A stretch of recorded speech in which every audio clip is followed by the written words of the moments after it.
Chapter 162. She said, "This won't do. I'm afraid none of us will be able to escape. I'll distract some of them. Take care, cousin." Meng Liang was furious as he ran. "I think you're using me as bait, aren't you?" Jiang Pingji smiled and said, "Cousin Meng Liang has been stupid for so long. I didn't expect him to be smart for once before he died." What? Meng Liang was shocked. The three of them had run into a dark alley, and there was a pungent smell in the air. Just as he realized something was wrong, Jiang Pingji raised her hand and hit the back of his neck. Along with the pain, Meng Liang's vision was instantly shrouded in darkness. His consciousness quickly became hazy. Before he completely lost consciousness, he vaguely felt a sharp pain in his throat. His body involuntarily twitched twice. Nongqin was shocked speechless, but the person who hit him did not seem to be scared. "Langjun, don't worry about him." Nongqin saw Jiang Pingji throw the unconscious Meng Liang on the ground like a piece of trash, and she was at a loss of what to do. Even though she did not like Meng Liang, he was still an important guest. If anything happened to him, there would be trouble. "Who cares? Let's just run. Hold on to the gold in your arms. 10% of it will be your betrothal gift for your future husband." "What?" Nongqin was confused. Jiang Pingji smiled indifferently. She was annoyed that Nongqin was running too slowly, so she simply grabbed her hand and carried her up. Nongqin was screaming in surprise. Jiang Pingji put one hand on her shoulder and the other on her calf. Even though Nongqin was not fat, she still weighed more than 90 kilograms. She leaped onto the wall of the alley, and with a few leaps, Jiang Pingji jumped into the deep alley nearby. Done. Jiang Pingji put down Nongqin, who was still in a daze. There was a hint of laughter in her voice, as if she had let go of all the pent-up frustration in her heart. She had planned to tease Meng Liang a little longer, but now? She changed her mind at the last minute. When Nongqin landed on the ground, she finally recovered from the dizzy state. She tilted her head and took a closer look. She could faintly see the outline of her Longjuan's face in the dark. He had run for a long distance with her in his arms, but his forehead was still fresh and his breathing was steady. Nongqin felt a little ashamed in her heart. She had been doing rough work since she was a child. She could eat a lot and was strong, but she could not compare with her pampered Langjun. "Langjun, will Madame blame you for leaving Miss Biao behind? If he spouts any nonsense, the gamblers will come to the Lu mansion." Nongqin's face turned pale. Jiang Pingji snorted coldly. "Isn't our Lady Biao by my side? As for whether or not Meng Liang will talk nonsense, haha. Don't worry, he can't speak or write for the time being. Be a good boy and wait at the gambling house." She had many tricks up her sleeves. She could temporarily paralyze a person's arm or make them unable to speak or write. It was very simple. How could Meng Liang compete with her? She could toy with that brat to death even with her eyes closed. Right by her side? Nongqin could not help but look around. There were only the two of them. Where was the third person? Was there a third person? Suddenly she felt the air around her was a little cold. A creepy feeling rushed from the soles of her feet to her brain. "Let's go buy some women's clothing. You can wear it and temporarily play the role of Lady Biao," Jiang Pingji said. Nongqin finally realized what Jiang Pingji meant. She wanted her to pretend to be Lady Biao? But won't my identity be exposed? Many people have already seen the appearance of young Miss Cousin. Nongqin felt it was tricky, but it was her Longjuan's request. She had to comply. However, it seemed that even the heavens were against Jiang Pingji. Just when she felt a little better, the system beeped. System, beginning self-examination. Scanning mission. Beep. Scan successful. Mission established. Meng Liang, son of Meng Zhan, chief of Meng County in Song Prefecture, is in danger. Please save him in 2 hours. When the mission is completed, the host will receive the reward of Willow's Slender Waist. If the mission fails, the host will receive a level 5 electric shock as punishment. Jiang Pingji's face froze, and then a bloodthirsty smile appeared on her face. "System, are you asking for a beating?" The system explained frantically, its voice sounding panicked and helpless. "No, host. Listen to me. After the real-time mission is loaded, it will be automatically assigned to the host based on what you encounter. It will be automatically assigned. But you have to believe that completing the mission will only benefit you. This is carefully calculated, and it will not harm the host's interests. I've looked at the back-end data. Killing Meng Liang will cause you great losses." "What are you talking about? If you can understand me, then shut up." Jiang Pingji was furious. She was already annoyed by the system, and now she felt even more disgusted. The system lost its temper when Jiang Pingji yelled at it. Host, although I am your system, I hope you can respect me. We need to support each other, not drag each other down. The calculation of the human brain will never be as good as the optical computer system. After analysis, we concluded that saving Meng Liang is the best choice. Jiang Pingji snorted. I said shut up. The system was frustrated by her stubbornness, but there was nothing it could do. If you don't carry out the mission, you will receive a 2-hour countdown. When the time is up, you will automatically fail the mission. Do you understand? If you fail the mission, you will be punished with a level 5 electric shock. That will cost you your life. Then I'll just die. Jiang Pingji's words pushed back the system's attempts to dissuade her. At that moment, Meng Liang, who had fainted on the ground, was captured and tied up. Have you found the other two? The one who won a lot of money ran away while the one who lost to the casino and owed a lot of money was caught. What was going on? The owner of the casino was so angry that his face contorted into a dark purple hue. The few hired thugs of the gambling house were trembling with fear like quails. They had already tried their best to chase after them, but not only were the two slippery fellows slippery, they seemed to have vanished into thin air without a trace. Not to mention people, they didn't even catch a single strand of hair. They really couldn't understand. That alley was clearly a dead end, so how did the two of them escape? Chapter 163. The thug was furious, but he didn't dare to say anything. The casino had been making dirty money in Hejin County for years. He was the one who manipulated the gamblers and forced many families to separate. How many gamblers lost their fortune and lost their composure? How many wives and daughters of the gamblers were sold into prostitution? It could be said that the establishment and operation of the casino were built with the blood and tears of the gamblers' families. Every coin and every cent was stained with blood. It was not clean at all. Unexpectedly, the boss of the casino was blinded by the eagle's peck. He was tricked by a young boy. That was more than 4,000 taels of silver. Ordinary people couldn't make that much money in a few lifetimes. In the face of the furious boss, there was finally a bold person who bit the bullet and asked, "Boss, what should we do with the one who got caught?" "Lock him up in the woodshed. Do you want him to be treated like the god of fortune?" The boss was so angry that he wanted to stomp on Meng Liang's head, but he restrained himself.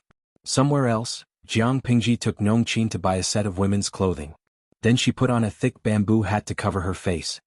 "Langjun, is this okay?" Nongqin had never worn such fine clothes in her life. She was so excited that she didn't know what to say. She blushed and lowered her head. She didn't dare to look up at others. "It's a little short, but it's the only ready-made clothes that fit. It's okay." In ancient times, there was no such thing as a ready-made clothing store. Most families would have their women go out to the streets to buy suitable materials and sew them into clothes. Some families would even grow their own raw materials and slowly turn them into cloth. After dyeing them, they would then make clothes. Even so, there were some places where ready-made clothes could be bought, such as the large-scale cloth stores. The cloth stores sold cloth, but they could also customize the clothes. Sometimes, in order to give customers a more intuitive introduction, they would make some ready-made clothes and display them in the shop. The clothes could also be sold, but that was not the main business of the cloth store. Jiang Pingji took Nongqin around the clothing store and bought a set of fine high-quality clothes that fit her figure. He asked Nongqin to put on the bamboo hat and bought 2 bolts of good material for inner clothes for Xuanmei Takshu. Jiang Pingji didn't want to be special. Nongqin bought the clothes because of special circumstances, not because she was biased. But for the sake of fairness, she couldn't ignore the other 2 maids in the yard. If he gave them other materials, even if they were made into clothes, they wouldn't be able to wear them. It would be better to buy the material used to make undergarments, which would be more comfortable to wear. "Let's go," Jiang Pingji said. Nongqin nodded and pulled the white veil over the bamboo hat to prevent her face from being exposed. The system trembled as it spoke. "Host, are you really not going to consider it?" Jiang Pingji had calmed down from her previous anger. She asked seriously, "Can you uninstall the real-time mission board after it's loaded?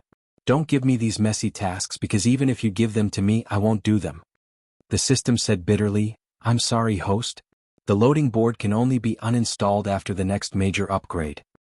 In other words, before you level up for the second time, will these quests continue to be issued out of nowhere? The system carefully looked at her face to make sure she didn't have any intention of scolding her. Then it spoke shakily. "Not constantly. According to the manual of the board, the real-time missions are issued in a regular pattern. For example, if the host encounters something important, the board will calculate the best outcome and route, and then issue the mission. The host will receive a certain reward after completing the mission. If the host doesn't complete the mission or fails the mission, the reward will be exchanged for the corresponding energy value as a punishment. Jiang Pingji was silent for a while. When the system thought she was ignoring it, she asked a question. System, tell me clearly once again, what kind of system are you? I want to know your full name. The system was puzzled. That question was nonsense, wasn't it? But considering the host's temperament, it felt that if it didn't answer, it would probably be scolded again. So, it honestly said, the full name is Multidimensional Palace Intrigue Streaming System. Yes, you're the Multidimensional Palace Intrigue Streaming System. The loading of the real-time mission board is also to serve the main plot. This can be seen from the mission reward, Willow Slender Waist, slender and enchanting. Is that useful? Of course, men like slender waists, and having a willow slender waist can indeed make men linger on you for a second longer, but Jiang Pingji's voice was very calm, but it was this calmness that made the system's scalp tingle. I want to kill all my enemies and become the emperor, not sleep with all the men and let them help me ascend the throne. Becoming the emperor and becoming the emperor's woman, how could the two be the same? So now, system, you can shut up. The system didn't dare to make a sound. Jiang Pingji didn't have such a strong desire to cause trouble in the beginning. It was completely forced by the stupid system and the culture of this even more stupid era. She didn't want to be changed, so she could only think of ways to change others. As for the 5th level electric shock punishment that the system mentioned? Did it really think that the Federation's training methods were child's play? 90% of the so-called 5th level electric shock punishment was a threat. She knew what the other 10% was. Because she knew it, she was not afraid. It was still the same thing. Playing tricks with her? She could play with it with her eyes closed. Intelligence was a real weakness and it couldn't be changed by leveling up. But a 5th level electric shock punishment? Jiang Pingji's eyes flickered, and the corners of her lips curled up. This was a good opportunity. There were many training courses for genetic warriors, but the core of it was to stimulate the muscles with external force. The system's punishment couldn't really use electricity. After all, the human body was different. It was most likely to use some kind of energy to stimulate the nerves and muscles of the body to achieve the same punishment as a 5th level electric shock. If that was the case, it would be a good training opportunity. Jiang Pingji brought Nongqin back to the Luz and sent her to the outer courtyard where Meng Liang lived. Stay here for a few days. You can go back to normal after the storm blows over. Nongqin nodded. At that moment there was a voice coming closer. Langjun, you're finally back. If you didn't come back, I would have gone out to look for you. The person stopped abruptly and stared at Nongqin and Jiang Pingji. It was Meng Liang's servant who thought that his Langjun was back. Seeing the servant running over, Jiang Pingji suddenly smiled. Chapter 164. Meng Liang's servant was smarter than his master. Or rather, he was more perceptive. He could feel that danger was approaching. He was like a croaking frog that had been targeted by a poisonous snake. His life and death could be decided in an instant. The manservant tried his best to suppress the creepy feeling. He stopped in his tracks and bowed to Jiang Pingji. He bit the bullet and asked, "Do you know where my wife is?" Jiang Pingji laughed softly. Her mellow voice was different from that of a young man. It sounded more like it came from her throat. It sounded mellow. She said darkly, "Do you want to know where your Langjun went? If you're so curious, why don't you go to hell and ask him?" After the manservant heard this, he instantly shivered. His hands and feet turned cold, and the fear in his heart exploded in an instant. He was so scared that his legs went soft, and he directly knelt down in front of her feet. His knees happened to press on a few protruding stones, and immediately a bruise appeared. His thin lips trembled. He couldn't say a word. After a long time he took a deep breath. He said dryly, "Please don't joke around. My wife was fine." As he spoke, he slowly got up and secretly took a few steps back. The grudge between the Lus and the Mengs was irreconcilable. It was not impossible for Lu Shi to kill someone. The manservant was so anxious that his eyes turned red. "Why would I joke around? Since the villain dies because he talks too much, I'll let you die with regrets." Jiang Pingji took a step forward. The manservant froze. He quickly turned around and tried to run into the house. Nongqin was anxious. She wanted to catch the manservant when she saw him trying to escape. But someone was faster than her. As if there was a gust of black wind, Jiang Pingji had already caught up with the servant who was trying to escape. She pinched the servant's slender neck with one hand and gradually exerted force with her 5 fingers. The servant felt that it was getting more and more difficult for him to breathe. He tried his best to pry her hand away with both of his hands. His feet rubbed against the ground. At first he struggled intensely, but as time went by the intensity gradually decreased. Sha sha sha sha. His legs, which were rubbing against the ground, went completely limp. His hands were still holding onto Jiang Pingji's wrists. His eyes were wide open, bulging so much that it seemed like they were about to jump out of their sockets and explode in the next second. His face had slowly turned from dark purple to green.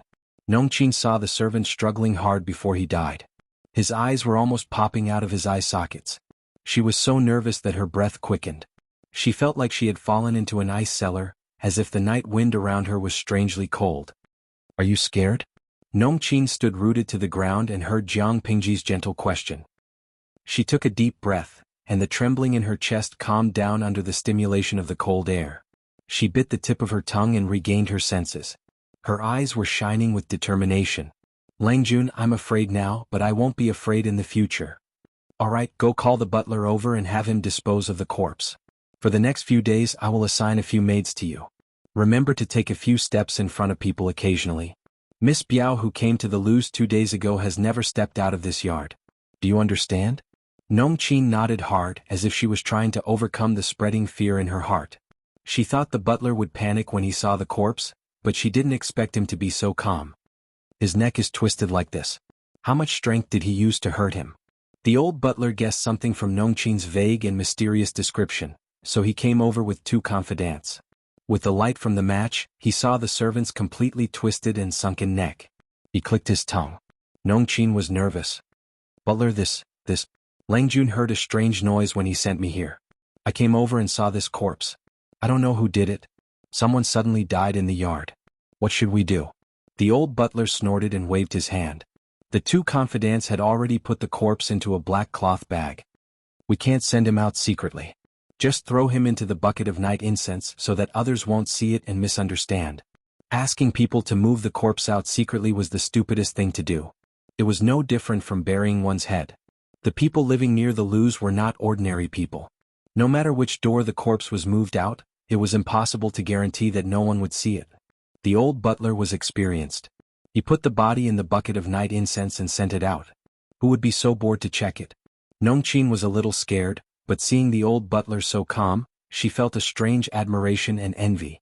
It was not the first time the system saw Jiang Pingji kill someone, but none of the previous scenes were as shocking as this one.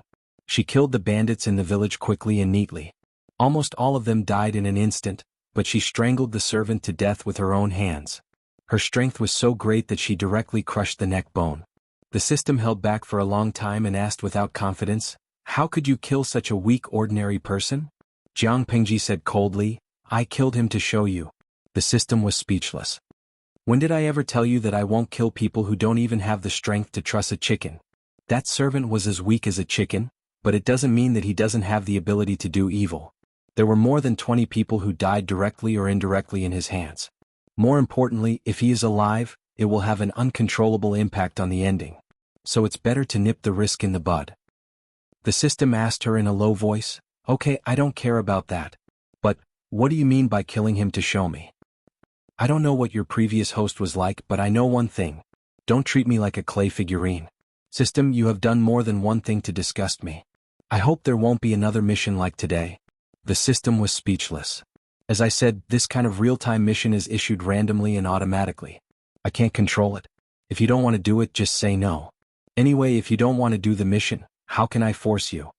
Hearing the system's words, Jiang Pingji suddenly smiled. Her smile was full of inexplicable meaning. The system added, "But if you fail the mission, you will also have to bear the punishment. Don't blame me for not reminding you if you can't bear it." At that time, 2 hours had passed since Jiang Pingji refused to do the mission. Chapter 165. Jiang Pingji listened coldly to the system's countdown, but her mood was not affected at all. "Xuanmei, if you hear anything tonight, don't come in to investigate." Xuanmei sat outside the door, a neatly folded mattress beside her. The mattress was used by the maids to keep warm during the night. Xuanmei was surprised to hear Jiang Pingji's instructions, but she still agreed. "Yes. Don't worry, Langjun." "Okay." Jiang Pingji replied softly. The system was humane enough to give Jiang Pingji 3 minutes to prepare. Jiang Pingji unhurriedly took off her outer garment, leaving only her moon-white inner garment. She sat on the mattress and calmly waited for the system's punishment. 3, 2, 1. Punishment commencing. As the system's cold countdown ended, in that instant, a strange and explosive energy instantly enveloped his entire body. From the surface of his skin, it fiercely flowed throughout his body like a hot knife through butter. Every muscle in his body seemed to have been violently crushed by something. Jiang Pingji was forced to bend over from the pain.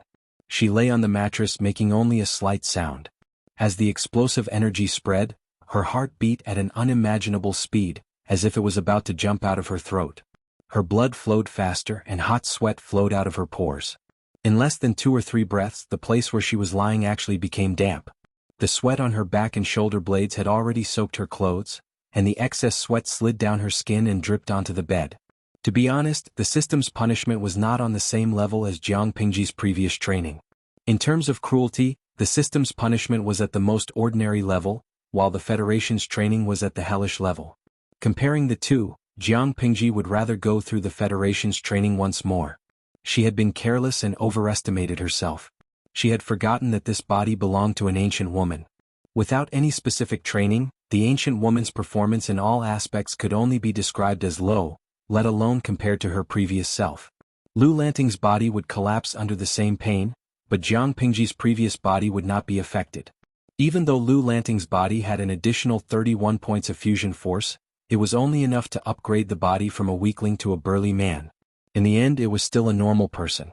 In terms of numbers, it was not even comparable to a genetic warrior. Under such circumstances, Jiang Pingji was faced with a very awkward situation. His spirit and will were strong enough, but his body had already reached the limit of collapse.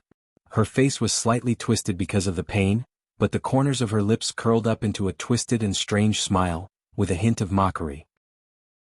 Although she didn't know how the system graded the pain of the electric shock, after experiencing it herself, she was very clear about one thing. The so-called level 5 electric shock just happened to be the limit of this body's endurance. If it was just a little bit heavier, the body would collapse first and die. From the start of the punishment, the system had entered a state of indifference as a bystander, coldly watching as she accepted the punishment, waiting for her to give in and beg for mercy. Wasn't it good for the system and the host to mutually benefit each other? Why was he so violent and uncooperative? Wasn't this harming the interests of both parties? As a system, it was very certain of Jiang Pingji's ability. If it ignored her bad temper, it could not find any fault with her. For a system, especially one that had a clear purpose to nurture, a stupid host was indeed easy to control, but it was also tiring to bring them along. Not only did he have to be a father and a mother, he had to calculate every step for them just like a nanny or a wet nurse. Therefore, basically every system yearned to meet a host that was smart, motivated, and easy to control. However, Jiang Pingji did not fall into either category. She was smart and motivated, but her only fatal flaw was that she had a strong sense of self and would not allow herself to be controlled by others. A host that refused to follow the system's orders was more annoying than those who were too lazy to use their brains. At that moment, Lu Lanting's body was already on the verge of collapse. If not for Jiang Pingji's strong will, it would have been useless. She secretly told herself, "Hang in there, Jiang Pingji." The genetic warrior training method developed by the Federation essentially used external forces to stimulate the activity of muscle cells. Although this strange energy had caused her to suffer greatly, after she had endured it, the benefits would be huge. The system would not let her die. If she did, the system would suffer a great loss. However, not letting her die and not letting her suffer were two completely different concepts. She knew very well that the system was using this punishment as a warning. If she did not want to suffer anymore, she had to complete the system's mission obediently. That was unfortunate. Jiang Pingji was a tough bone that no one could bite. Who would dare to bite? Be careful or you might break a mouthful of teeth. The system watched coldly from the side. It did not seem anxious at all. Lu Shi's body data was being monitored in real time. He was only at the 0 point. It was fine as long as he was still alive. 3 minutes was not a long time, but for Jiang Pingji, every second felt like a year. 1 minute ago, Lu Shi's body data was in a scary red color, which meant that his body was on high alert. 1 minute later, the system was still not anxious, but it did not notice that the red color of the data had faded. By the time it realized something was wrong, the color of the data had turned orange-red. It was still high risk, but the alert level was lower than the red. What had happened? The system was confused. In less than half a minute, the orange-red color slowly turned orange-yellow, and the alert level was lowered again. Before the system could figure out what had happened, the punishment that lasted for 3 minutes was over. Jiang Pingji lay on the bed with her limbs spread out. Her chest rose and fell rapidly. She used her mouth and nose to greedily breathe in fresh air to relieve the pain in her body. 3 minutes have passed? Jiang Pingji's voice became extremely hoarse. It was as harsh as sandpaper rubbing against glass. The system softly responded. 3 minutes, it's really a pity it's too short, she laughed, and her voice sounded strange and cynical. The system thought that Jiang Pingji was mocking it, so it could not help but say, the real-time mission is issued automatically. I did not intentionally give it to the host. The time, frequency, and even the content of the mission are not within the system's control. The host's sarcasm will greatly affect the enthusiasm of the system, which will have a huge impact on our cooperation. Jiang Pingji was extremely tired, but there was a bright smile on her face. No, system, that's not what I meant. Jiang Pingji laughed so hard that she almost could not finish her sentence. Then what do you mean? The system asked. Chapter 166. The system was dumbfounded. It immediately opened Lu Shi's data panel. Jiang Pingji licked her dry lips and said, it's only been 3 minutes. Diske, I'm not satisfied yet. Thus, what the system saw was this data panel. Name, Jiang Pingji Lu Shi Lanting, also known as Lu Lanting. Base strength, 12, strength fusion plus 39, gender, female disguised as a man. Replaced her deceased brother Lu Lanting, age 41, 12, born in the 3rd year of Tianwu's Flower Festival birth, the 2nd son of the Lu family in Hejin County. Fiancé, Wei Jingxian, the 2nd daughter of the Wei family in Hejin County. Specialties, 6 arts of rights, beginner, combat expert, analysis expert, other abilities temporary, attributes, charm hidden 33, appearance 75, channel, streaming activated, host level 2, compared to the initial data, Jiang Pingji's hidden charm value had unknowingly increased to 33 points. Her appearance value did not change. The streamer's level had risen to level 2 because of the upgrade card, but that was not the main point. The main point was the integration of force. Strength fusion plus 39. When Jiang Pingji first arrived in this world, her strength fusion was 30 points. She continued to use points, but it only increased by 1 point. Before the system's punishment, her strength fusion was 31 points. But now, 39. That was not all. Her unshakable base strength of 5 points had increased to 12 points. Strength fusion was a combination of her previous life strength and brought it to this world. It was a cheat, but the base strength was the body's own strength. An increase in the base strength meant that all aspects of the body had improved. That was why Jiang Pingji regretfully said that 3 minutes was too short. System. Jiang Pingji called out to the system in the quiet room. Speak. What's the matter? She smiled wickedly and supported her face with her hand. When will the next real-time mission be issued? The system was like gunpowder whose fuse had been ignited, instantly exploding. Jiang. The system spat out word by word, gritting its teeth. That's enough. Jiang Pingji said righteously, no, this is only the first time. How can that be? Aha, come at me if you can. Everyone was hurting each other. The last time he had fused with his martial power, his body had been exhausted to the extreme. However, the genetic warrior training this time felt completely different. There was still a faint pain in his limbs, but he felt an indescribable sense of comfort from the inside out. His mind was also very clear. She missed it. Jiang Pingji wiped the sweat off her face and took off her inner clothes. She rolled them into a ball and wiped the sweat off her skin. Then she put on the clean inner clothes and left the dirty ones on the clothes rack for the maids to clean up the next day. Xuan Mei. Jiang Pingji adjusted her voice and tried to return it to normal. But when she listened carefully, it was still deeper and hoarser than usual. Outside the door, Xuan Mei said respectfully, Langjun, please give me your orders. Go and prepare some hot soup. I want to take a bath.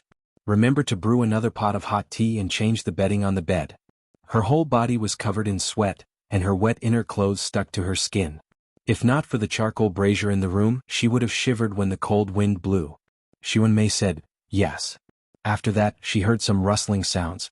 Xuan Mei must have lifted the soft blanket and got up to get someone to prepare the bath. Jiang Pingji soaked her whole body in the bathtub.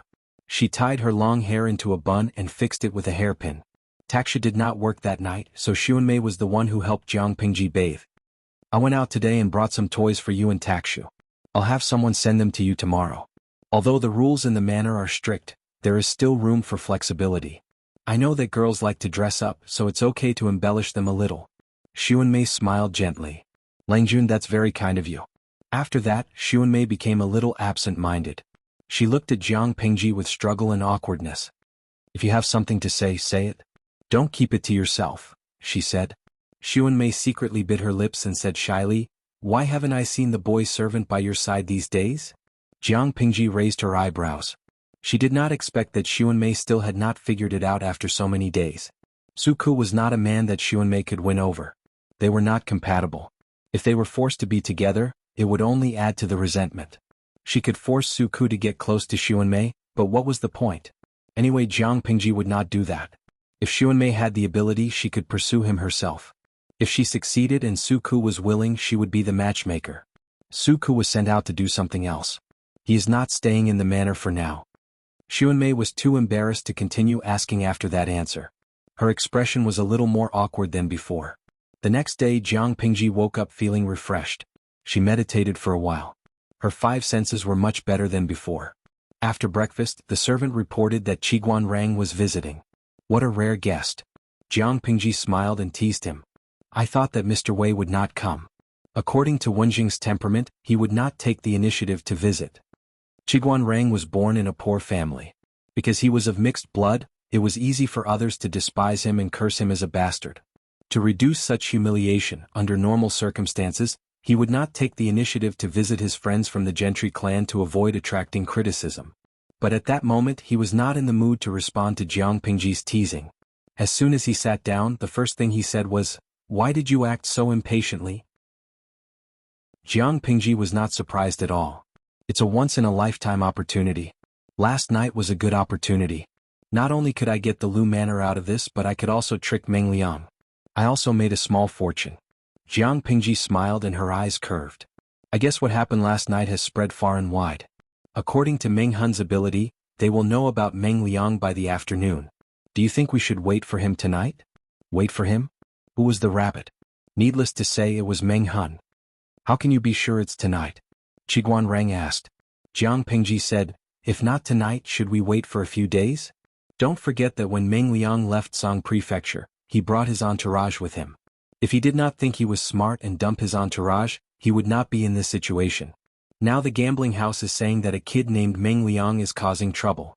As long as Meng Liang's entourage is not deaf, he will find out sooner or later. As long as Meng Hun was not stupid, he should have thought of that. If he did not capture Meng Liang and hesitated for a moment, Meng Liang would have been rescued by his entourage. Qiguan Rang said unhappily, it seems like everything is still within your calculations. But didn't they agree yesterday to take their time and plan things out slowly? Why did she do all this after one night? Willful. She almost ruined the good situation. Fortunately, she knew what she was doing, and she had a corresponding plan to deal with the sudden changes in her actions. The pace was a bit fast, but as long as the final result was the same as expected, he would turn a blind eye. Chapter 167. Move faster. Otherwise it will really fly away. Qiguan Rang tapped his feather fan on his knee. His expression was serious, as if he was thinking about something serious. If Meng Hun really kidnaps Meng Liang tonight, what are you going to do? In other words, what excuse could Jiang Pingji use to appear in front of Meng Hun without arousing his suspicion? Jiang Pingji was prepared for that. As you know, Meng Hun already knows where Meng Liang is. He also knows that Meng Liang is in the Lu residence. From his point of view, Meng Liang has a close relationship with the Lu mansion. Since that's the case, I'll use the excuse that Lady Cousin is capricious and sneaked out of the mansion to play. She didn't return for the whole night. The Lu mansion was anxious and sent people out to look for her. Coincidentally, they bumped into Meng Hun's group. Isn't that good? Using rescuing Meng Liang as an excuse, he would secretly help Meng Hun take Meng Liang away without arousing the slightest suspicion. After hearing this, Qiguan Rang's thin lips, which had always been tightly pursed, could not help but twitch. As shameless as he was, sometimes he had to admire Jiang Pingji, who was even more shameless and proud of it. He also pitied Meng Liang. Being schemed against by the person in front of him once wasn't enough. In such a short period of time he was schemed against again and again. In the end he was even being squeezed out of his final value. Jiang Pingji said, Tonight, let's wait for a good show. Wen Zhang, do you want to come? We've reserved the best seat for you. Qiguan Rang rejected him mercilessly. He said expressionlessly, "No, I'm old and tired. I don't want to torment myself." Compared to jumping up and down without any peace, he preferred to squat comfortably in one place. He didn't want excitement, only stability. That's a pity.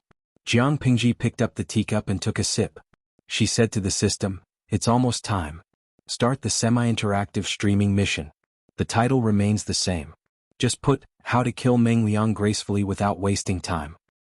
Her relationship with the system was very stiff, but due to the current situation where the two of them could not be separated, while she was wary of the system, she also had to constantly pay attention to its little tricks. She tried her best to take the initiative and control the rhythm of the situation so as to prevent the situation from getting out of control. The system wanted to throw a tantrum, but its job was to live stream. If Jiang Pingji really did not live stream, its losses would be incalculable. He could go against anything, but there was no need to go against the popularity points. Therefore, when Jiang Pingji suggested starting a semi-interactive live stream mode and entering the main topic of the mission, it reacted immediately. Tens of thousands of viewers flooded into the live stream room in an instant. Countless bullet comments flew across the virtual screen. "Chun-Li, I was so worried. I waited for a long time yesterday, but the host didn't start her live stream. I thought she wouldn't do it again. Ian, I'm also worried +1. This is the first time I've heard about this live stream room. Yesterday, I came to watch the live stream after being recommended by my roommate, but I found that the live stream room wasn't open at all.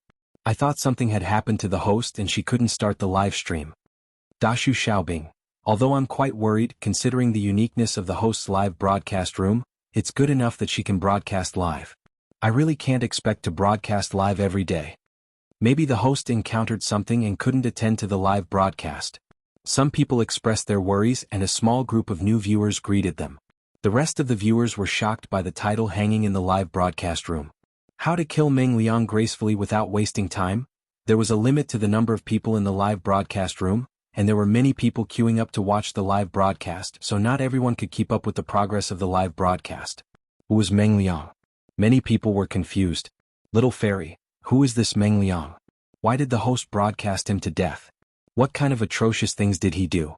Fengqi Tianlan, isn't this room supposed to broadcast palace intrigue? Why did it become a place to broadcast the trial of a criminal?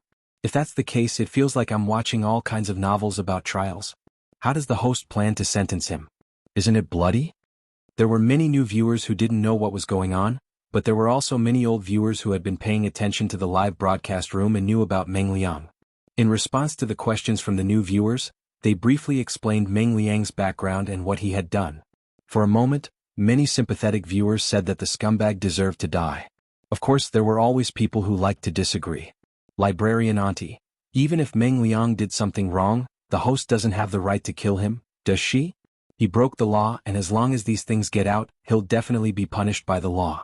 The host's behavior is so barbaric, and it's a double standard. There were a few similar comments, and they all said that Jiang Pingji was a busybody. She wasn't serving tea, so why did she have to extend her hand so far? Jiang Pingji chose to ignore these comments. She didn't have the slightest intention to explain or refute them. It wasn't that she couldn't argue with them, but she didn't want to waste her breath on such low IQ people. When did she say that she was a good person? When did she say that she was a good person who upheld justice? Upholding justice was a matter of the law. What did it have to do with her? She killed Meng Liang simply because she didn't like Meng Liang.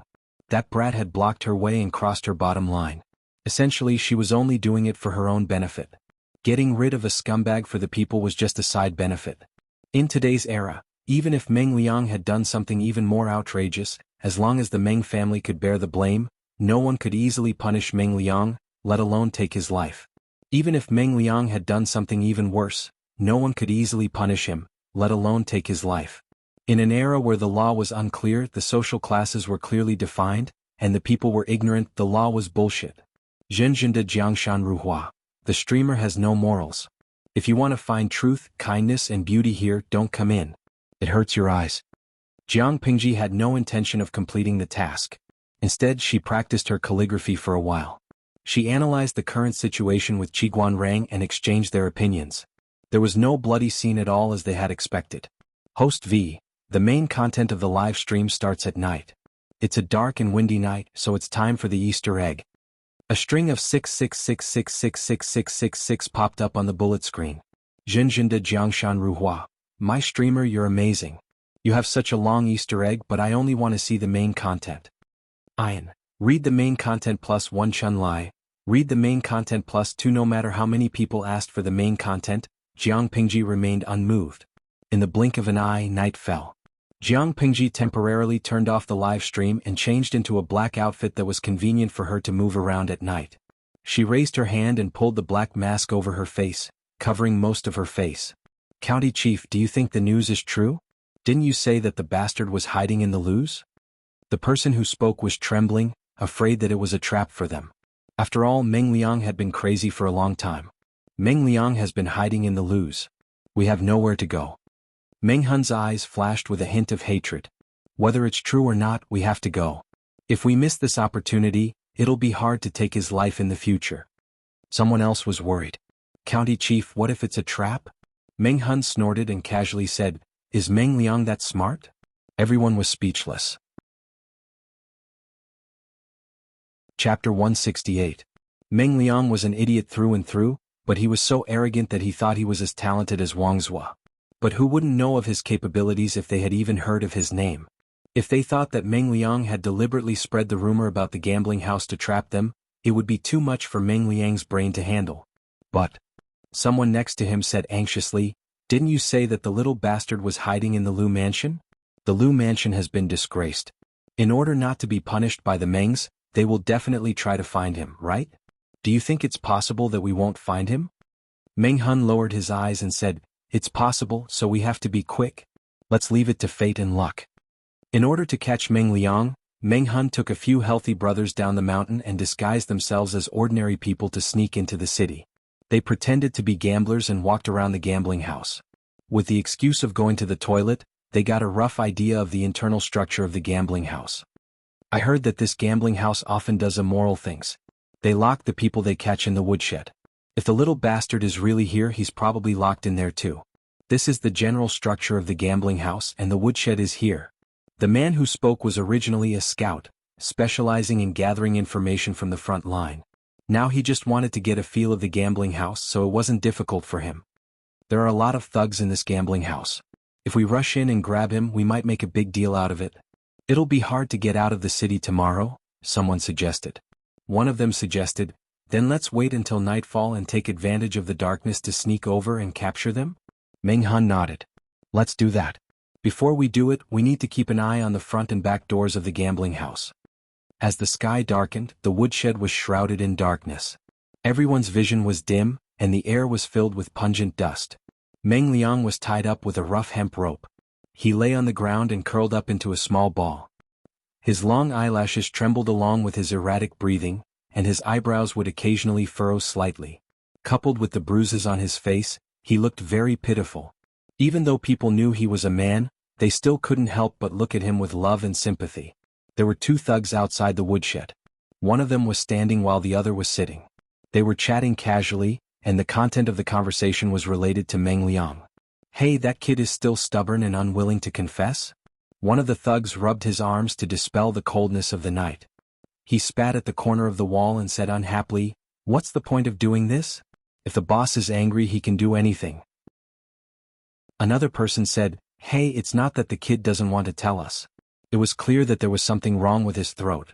He couldn't use his hands and couldn't write. The strange thing was that the doctor came over to take a look and said that there was nothing wrong with him. This made the boss very angry. Meng Liang had lost a debt of several thousand taels of silver, but his partner had won more than 4,000 taels of silver from the gambling house and escaped. Was the gambling house losing money? It was a small business and didn't accept credit. He didn't expect that after working so hard to run such a gambling house and going against his conscience to earn so much black-hearted money, he would be tricked by a few young lads in the end. All the money he had painstakingly earned over the years went into someone else's pocket. It would be strange if the gambling house owner wasn't furious. They forced Meng Liang to ask about Jiang Pingji and Nongqin's whereabouts, but the sissy kid was still putting on airs and wouldn't talk. In the beginning, the owner of the casino and the thugs thought Meng Liang was just being stubborn, so they gave him a good beating. Meng Liang screamed in pain after being hit twice. He didn't look like someone with a backbone at all. He didn't even beg for mercy. His watery eyes were swollen from crying. The thug from before asked, "Isn't this kid pretending?" The thug rolled his eyes in disdain. Pretending? How is this pretending? Every time he was hit, he would howl like a pig being slaughtered. He knelt when he was told to. His knees were as soft as mud. Did he have any backbone? You didn't see him crying while hugging the boss's leg. Girls aren't that weak. But didn't we say that the kid might be from one of those noble families? The thug continued to roll his eyes. Have you seen any noble as weak as the one inside? Even though I don't know how to read, I know that the real nobles would rather have their heads chopped off than kneel and beg. So, the one inside is a fake. Because it was the night shift, the thug went home to sleep during the day and missed a lot of things. Speaking of this, the thug suddenly chuckled. He put one hand on his partner's shoulder and whispered mysteriously, "Of course he's a fake. Have you seen any noble more coquettish than those young men in the south courtyard? That face is as beautiful as a fairy, but it's so coquettish inside." The boss was so angry that he asked his brothers to teach him a lesson and make him give in. Guess what happened in the end? In the woodshed, the unconscious Meng Liang slowly woke up. When he heard the conversation, he was so angry that he almost broke his teeth. Then what does boss plan to do with him? Meng Liang heard another person say, "What else can we do?" If he couldn't catch the other two and the one inside couldn't say anything, what was the point of keeping him alive? One more day means one more person's food. But he's really good looking. He's even prettier than the top Langjuns in the south courtyard. If we take good care of him, teach him well and sell him for 3 to 5 years, he'll be able to hook up with some rich people. Maybe the boss will earn a few times more. What kind of place was the south courtyard? It was commonly known as a brothel, a place that sold men. It was also a brothel frequented by many men who liked men. When Meng Liang heard this, he was so angry that he almost fainted.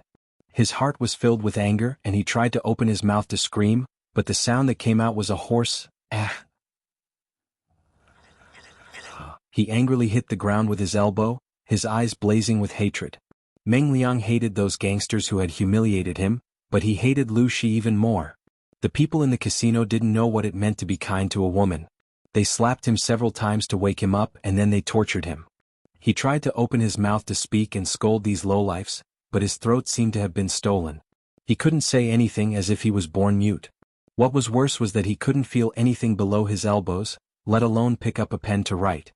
He couldn't open his mouth to speak and he couldn't write. The people in the casino lost their patience. They slapped him a few times and he almost lost his mind. He wasn't someone who could take hardship and he was afraid of pain. Soon he couldn't take it anymore. He knelt down and begged for mercy from the lowlifes he despised.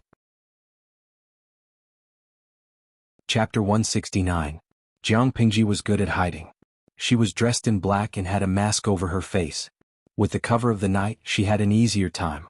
But she was not there to save people, so when she jumped over the wall to enter the yard, she deliberately left an obvious flaw. Xinghua, I like the streamer's posture of jumping over the wall. It's like watching a martial arts movie. Cafeteria Dafinanti, I'm rubbing my face but I'm still looking forward to the streamer's elegant qigong. Although it looks cool now, it feels too down to earth. Normally, shouldn't the streamer just spread her arms and fly? Ian, Cafeteria Dafinanti, you're not talking about a person but a bird, right? Lao Ciji Lianming, I feel like I'm the only one in the entire streaming room who saw through the streamer's other move. What was the truth? Jiang Pingji's seemingly unintentional or even deliberate move before she jumped over the wall. She could have climbed over the wall without alerting anyone, but she still had to look around. She knew that if she took a small step out of the shadow of the wall, her body would be exposed to the relatively bright moonlight. Even if it was only for a short period of time, ordinary people would not be able to see it. But Meng Hun and his men had been guarding the back door of the gambling house for a while. How could they not see it? Oh no. Someone with suspicious movements has gone in. The scout beside Meng Hun said in a low voice at the same time. They all looked gloomy. Is it the Lus or the Meng's entourage? Meng Hun analyzed. The Lus are a famous aristocratic family in Hejin County. If they wanted to save people, they wouldn't have done it so sneakily. They could have just found an excuse to break into the gambling house. They must be the Meng's entourage for being so cautious and skilled. County Chief, should we go in now? The scout asked in a low voice. Originally, they had already sent one of their men in, hoping to take down the guards without alerting the gambling house. Then they could work together to snatch Meng Liang from the inside. But now they couldn't wait any longer.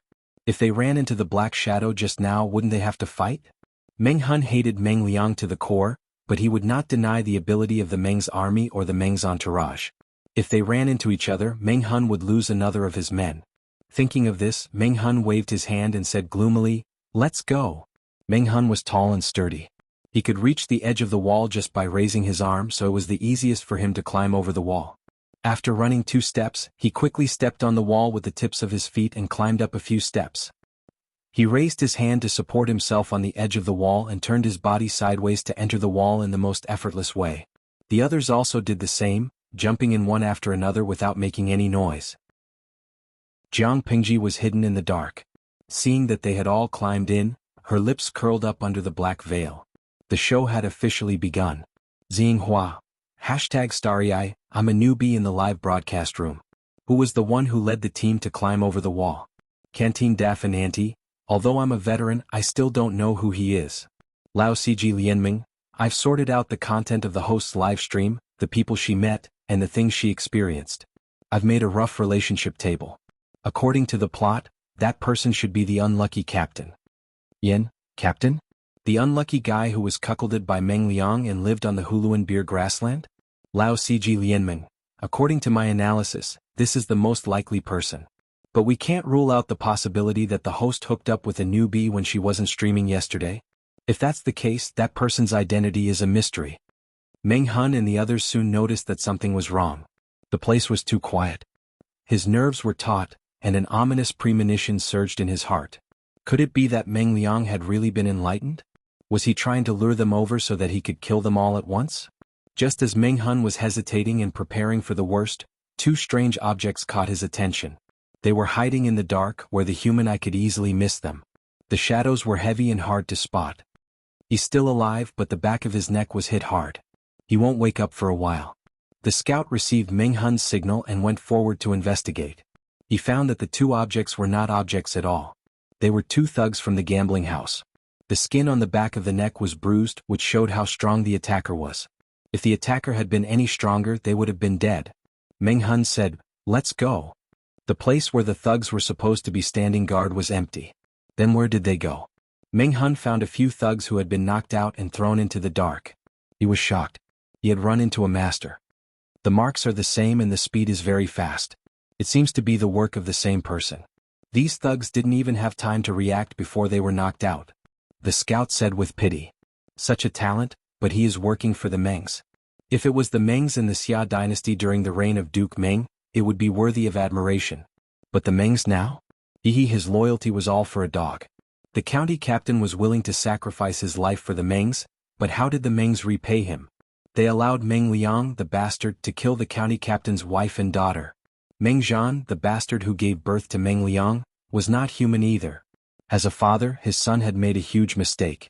Instead of thinking about how to teach him a lesson, he tried to cover up the fact that the county captain's wife and daughter were killed. If Meng Liang hadn't spilled the beans, the county captain would still be in the dark. That's enough. Meng Hun wasn't a foolishly loyal person, but he didn't like to belittle his old boss. There was only a wall between them. Jiang Pingji sat on the eaves and overheard their conversation. Her eyes flickered slightly. Under the eaves, the thugs guarding the woodshed were yawning. They looked very tired. One of them patted the shoulder of one of them and mumbled, "Keep an eye on them for me. I'm going to take a nap." "Don't worry. Not many people come here. If the boss comes to check on us, I'll call you." The gambling house had some prestige in the vicinity. Normal hooligans did not dare to cause trouble there. The hired thugs only needed to guard the door and occasionally go out to collect debts. Their work was still very leisurely, except when the owner came down to patrol and was on guard duty, they could slack off. As soon as the 2 of them finished talking, they saw a shadow flash in front of them and a cold wind blew. One of them raised his hand and rubbed his arm, shivering as he said, Did you see anything just now?"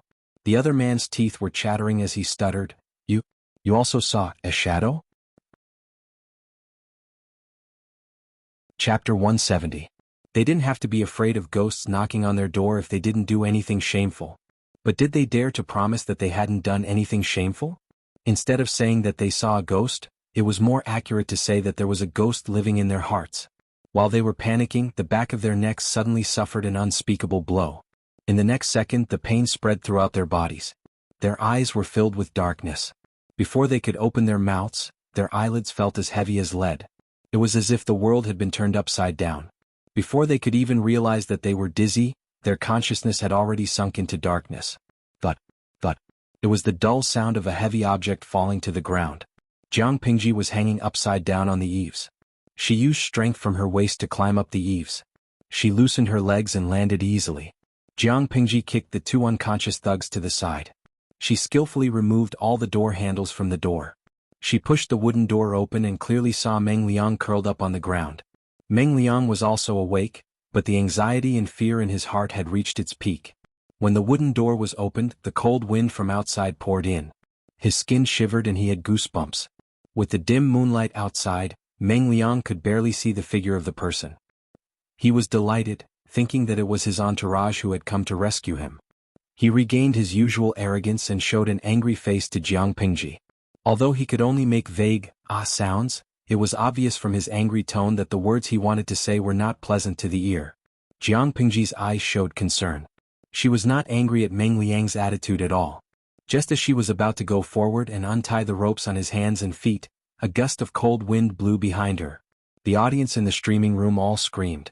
The bullet screen was filled with reminders, afraid that Jiang Pingji would be ambushed and hurt. Dashu Xiaobing, there's someone behind you. As the cold wind blew, Jiang Pingji bent over and touched the knot of the ropes with her fingertips. Seeing that Jiang Pingji was about to be stabbed in the back, she suddenly moved sideways. The sharp blade did not hit her but Meng Liang's arm. Blood splashed everywhere. Meng Liang felt the pain and opened his mouth to let out a strange and hoarse howl. Meng Hun and his comrades fought together, so they had a tacit understanding of each other. Even without any verbal communication, the others already knew what Meng Hun was planning. Meng Hun understood. Meng Hun entangled Jiang Pingji so that she would not have the time to worry about Meng Liang. The others took advantage of the chaos to kidnap Meng Liang. The people in the live streaming room were in an uproar. Yu Yeqing, F***CK one more? How shameless. Hit me if you don't like it, be careful streamer. These people are trying to kidnap Meng Liang. Luizi Sando, streamer, I'll give him a kick to end his family line. How dare he beat me up. The viewers in the streaming room were so anxious that they wished they could smash their keyboards and climb into the screen to help Jiang Pingji. Even though they were all weaklings, they were still very strong. Do you believe that a MT tie crushing top could smash someone until their spleen bled? Meng Hun thought that Jiang Pingji was a member of the Mengs, so he didn't kill her for the sake of their old friendship. But the fact was that Meng Hun couldn't beat Jiang Pingji even if he tried his best. Now that he was showing mercy, he couldn't do anything to her. While dodging Meng Hun's knife, Jiang Pingji also stopped others from trying to kidnap Meng Liang. Meng Liang, who was the target of the two sides, had already put away his arrogance. He tried to shrink his neck, afraid that Meng Hun's knife would fall on him. That knife really hurt. He didn't know how much blood he had lost. When he was safe, he would punish the squire who had come to save him. The Mengs didn't feed useless people. They had given him food and shelter for so many years, but in the end he couldn't even protect him and got injured. What was the point of keeping such useless people? He wouldn't be grateful for the squire who had risked his life to save him, because it was his duty. If he did well, he wouldn't be rewarded. If he didn't do well, he would be punished. The Mengs fed them, so their lives belonged to the Mengs. Not only did they fail to protect him, but they also got him injured. Meng Hun was entangled with Jiang Pingji, but he was from the army. The so-called martial arts were used to kill enemies. His moves were big and quick, so it was easy for him to be at a disadvantage when he met someone who was agile. He showed mercy to Jiang Pingji so he couldn't keep her busy. It wasn't a good idea to continue like this. Jiang Pingji thought about it and deliberately showed an opening. She took out a pile of firewood in the woodshed and pretended to attack Meng Hun's companion. Meng Hun saw that and chose to protect his companion without thinking. But the next second he thought, oh no. His wrist holding the knife was hit hard and his arm went numb. He couldn't help but let go of the knife, and it was instantly taken away by the man in black. Almost at the same time, his knees were attacked and he subconsciously bent his knees. He was in a half-kneeling position. His arms were locked behind his back and his shoulders were still heavy. He tried to stand up but he couldn't. Don't move. If you move, his neck will be in danger. Jiang Pingji held the knife against Meng Hun's neck, and Meng Liang had been taken by someone else. The two sides were in a stalemate. I dare you to move. Meng Hun's companion was anxious, afraid that the man in black would kill Meng Hun. Ah, why wouldn't I dare? Those who can threaten me in this world are either dead or haven't been born yet. Jiang Pingji didn't try to cover her voice, so there were two people who couldn't stay calm. One was Meng Liang. He thought the man in black was a member of the Mengs who came to rescue him. The other was Meng Hun. He had good hearing and memory, so he naturally remembered who the voice belonged to. He suddenly felt indescribably nervous. Jiang Pingji seemed to have noticed Meng Hun's abnormality. She raised her eyebrows and asked, "Who are you guys?" Meng Hun deliberately lowered his voice and said to his companion, "Don't worry about me. Kill that bastard." "How can I do that? I can't do that." Meng Hun could be ruthless, but for these people the lives of thousands of Meng Liang were worth less than a toe of Meng Hun's. The two sides were in a stalemate. Jiang Pingji had to helplessly shake her head. She restrained Meng Hun and tried to communicate with them. "I don't know why you guys are so determined to take my cousin's life. She is just a girl who rarely leaves her house. How could she make you guys hate her so much? Please think twice. If it's a misunderstanding, I will apologize for my cousin." "She?" Meng Hun's eyes darkened. This young man with extraordinary skills was indeed Lu Shi, the Langjun from that day. He asked, "This is a man. How could he be your cousin?" Chapter 171. Meng Hun and even Meng Liang were dumbfounded, not to mention the audience in the live broadcast room. Did he say that? Meng Liang did say that, but not to Jiang Pingji. He said it to his second wife, Gu Zhen. Jiang Pingji didn't care who she said it to. She said it anyway and it wasn't considered a lie. Meng Hun did not suspect that Jiang Pingji was making things up. Instead he was sure that Meng Liang was telling lies. He laughed so hard that he forgot to hide his voice.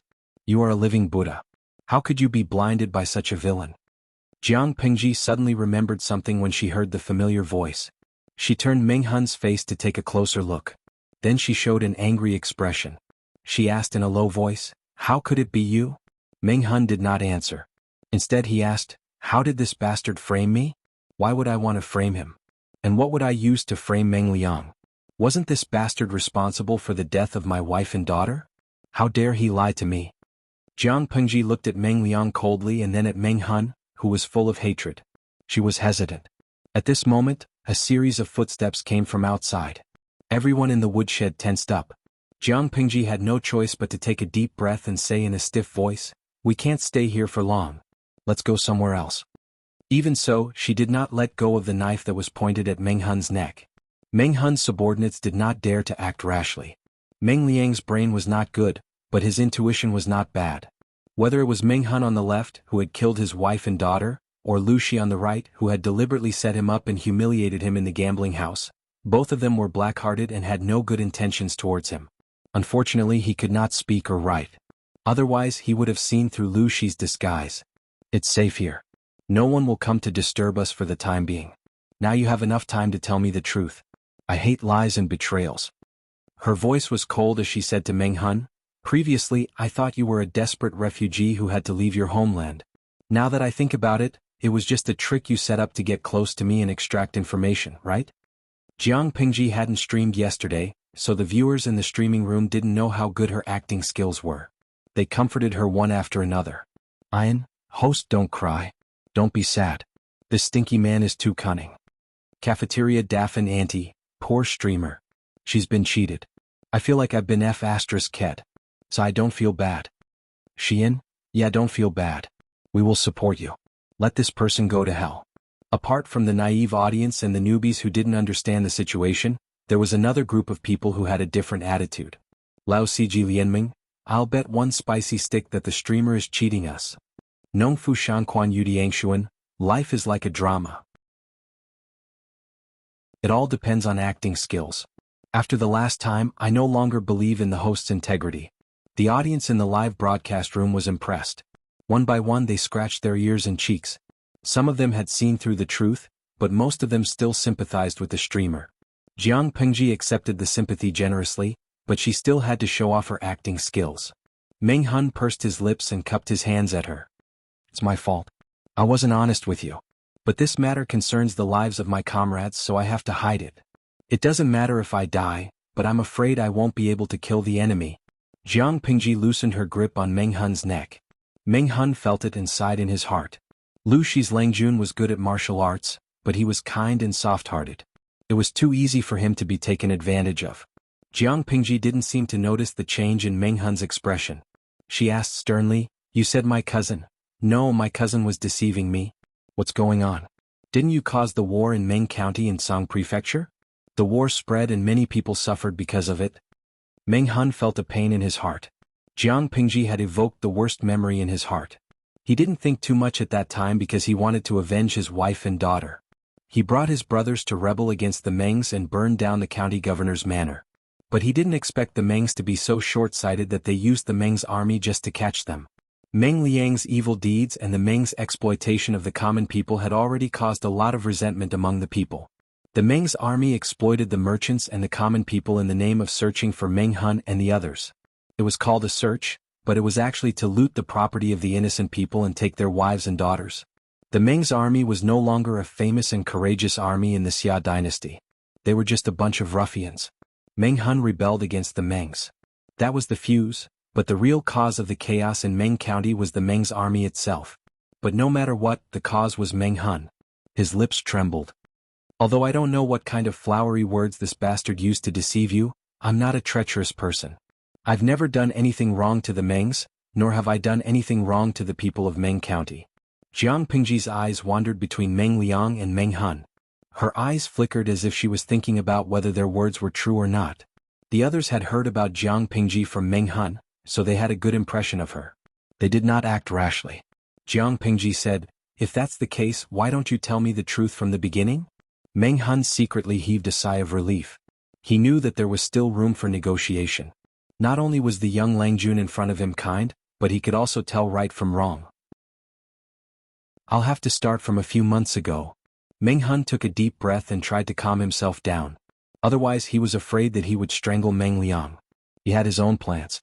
Meng Liang, that bastard, had to die. Otherwise, how could he go to hell to see his wife and daughter? After Meng Liang's death, Lu Shi could take his head to the Mengs and ask for an explanation. That way the Mengs would owe him a favor. At the same time, he also hoped that Jiang Pingji could help his brother out for the sake of this. He did not care if he died, but he could not let his brothers die in vain. With that in mind, Meng Hun could barely calm down and tell the whole story. Although Meng Hun tried his best to calm down, his eyes were still red and tears were about to fall. The audience in the streaming room did not praise Meng Liang anymore. They all felt sorry for Meng Hun. It was a beautiful scene to see a delicate person crying in the wind. After watching it, one could only sigh and then feel nothing else. But Meng Hun was a 7-foot-tall man. His eyes were red because he was talking about something sad. The audience could see that he was trying his best to hold it in. His hands were clenched into fists. His knuckles were white and his eyes were fierce. Chapter 172. Cafeteria Daffinanti, My Heart Aches. Whether it's in the host's world or in reality, good people never get rewarded. Lao Siji Lianming, the Mengs are really bad. How could a loyal man like him be forced into such a corner? But I still have to say that he's a brave man. Loyalty doesn't mean blind loyalty. He's a good man. If you don't acknowledge me, it's unfair. Xian, I hope you can help him. He's too pitiful. Liuzi Sando, same. Although reality is cruel, I still believe that good people will be rewarded. Jiang Pingji was also shocked. She widened her eyes in disbelief. How could this be? Meng Hun said, "If you don't believe me, you can ask the merchants in Meng County. Even though the Meng's army tried to shut them up, I believe that someone will tell the truth. Even if you can't, you can ask about Meng Liang's reputation in Meng County." Jiang Pingji was hesitant. After a long time she said, "Although I sympathize with what you've been through, you know that the Mengs are one of the 4 noble families in Dongqing. Even the government is afraid of them. They can only worship them and don't dare to offend them. How can a small family like mine go against the Mengs? For the safety of my family, I can't let you kill Meng Liang. Absolutely not." Meng Hun felt helpless when he heard that. "I can let you go and guarantee your safety. Leave Hejian County as soon as the gate opens tomorrow morning. Don't come back and don't try to assassinate Meng Liang." Jiang Pingji added, "I'll pretend that I don't know anything about what happened today." Meng Hun was shocked. He smiled bitterly and said, "You're still like this. What should we do in the future?" "What do you mean?" Jiang Pingji asked. Meng Hun said, "You don't know this, but this bastard is narrow-minded and holds grudges. Now that he heard our conversation, how could he not remember? The young Lang Jun could pretend that nothing had happened tonight, but would he ever forget? If he gets out of danger and tells the Mengs some nonsense, I'm afraid that the Mengs will not only not thank you for saving their lives, but they will also attack the Lus. According to Meng Liang's character, it was highly possible that this would happen. Suddenly Jiang Pingji was in a dilemma. She said hesitantly, How is this possible? Meng Hun said flatly, why not? Meng Liang listened to the conversation between the two men who had different thoughts. He was extremely anxious, but his hands and feet were tied up, and his life was in the hands of others. He couldn't make a sound and he couldn't defend himself. He was so anxious that he was about to die. Although he did not know why Lu Shi had framed him, he was clear about one thing. In Lu Shi's hands at least he had a way out. If Lu Shi was convinced by Meng Hun, he would be dead. Behave yourself or I'll pinch you to death. One of Meng Hun's henchmen kicked Meng Liang's thigh, and Meng Liang almost exploded as if someone had stepped on his tail. I'm afraid you don't know that the Meng family of Cangzhou and the Lu family of Hejin used to have a grudge against each other. It's just that County Chief Lu, who is also Lang Juan's father, has been cautious and tough all these years. That's why the Mengs didn't punish him. Meng Hun couldn't care less. He was afraid that Jiang Pingji would be stupid and release the tiger back into the mountains.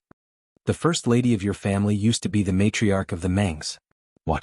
Jiang Pingji was shocked and almost lost her composure. What nonsense are you talking about? How dare you tarnish my mother's reputation? Meng Hun swore, if I'm lying I'll be struck by lightning and I'll be sent to hell after I die. I'll never have a good ending.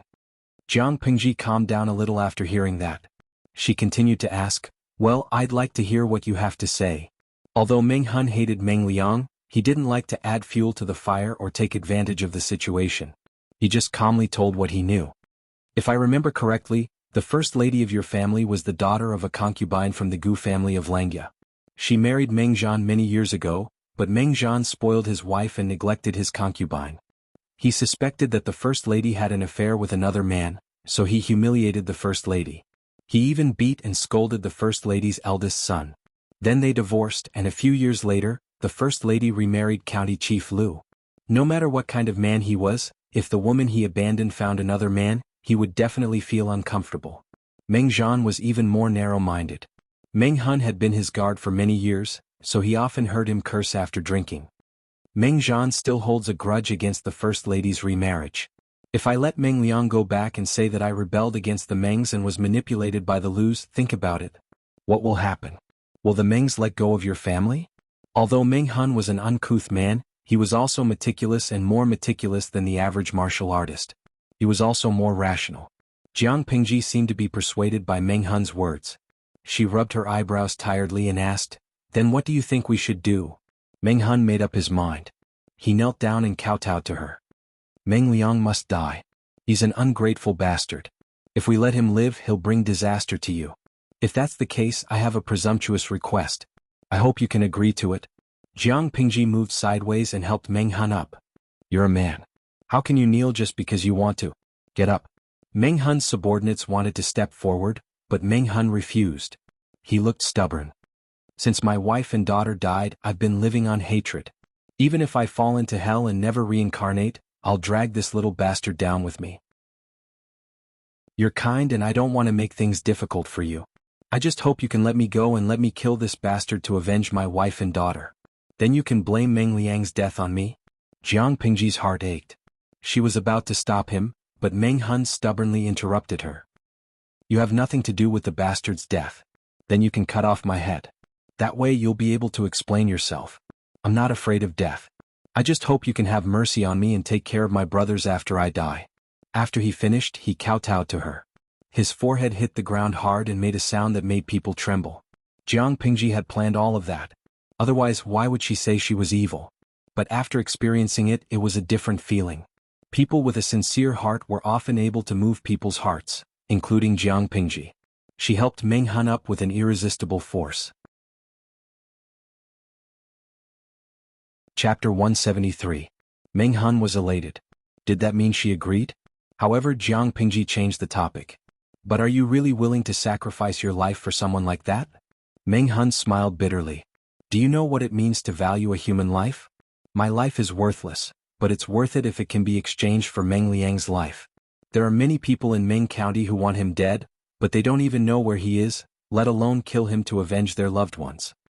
Jiang Pingji sighed and said, "You won't be satisfied until you kill him?" Meng Han nodded. "Yes, Meng Liang has to die. Otherwise, I won't let him go even if I become a vengeful spirit." Meng Liang was already in despair. He knew he couldn't escape this time. He screamed until his throat was hoarse, but he still couldn't defend himself. Did he do wrong? What did he do wrong? He was born a member of the Mengs. He was born to enjoy wealth and glory. So what if one or two of those peasants died? There was only one word to describe him. Unrepentant. Jiang Pingji sighed. "Since you're so determined." Before Jiang Pingji could finish, Meng Hun's subordinates knelt down in unison. They all wanted to die for Meng Hun. Exchanging their lives for Meng Liang's and saving the lives of others was a good deal. Lang Jun, the county commander, can't die. He's had a hard life, and his brothers still need the county commander.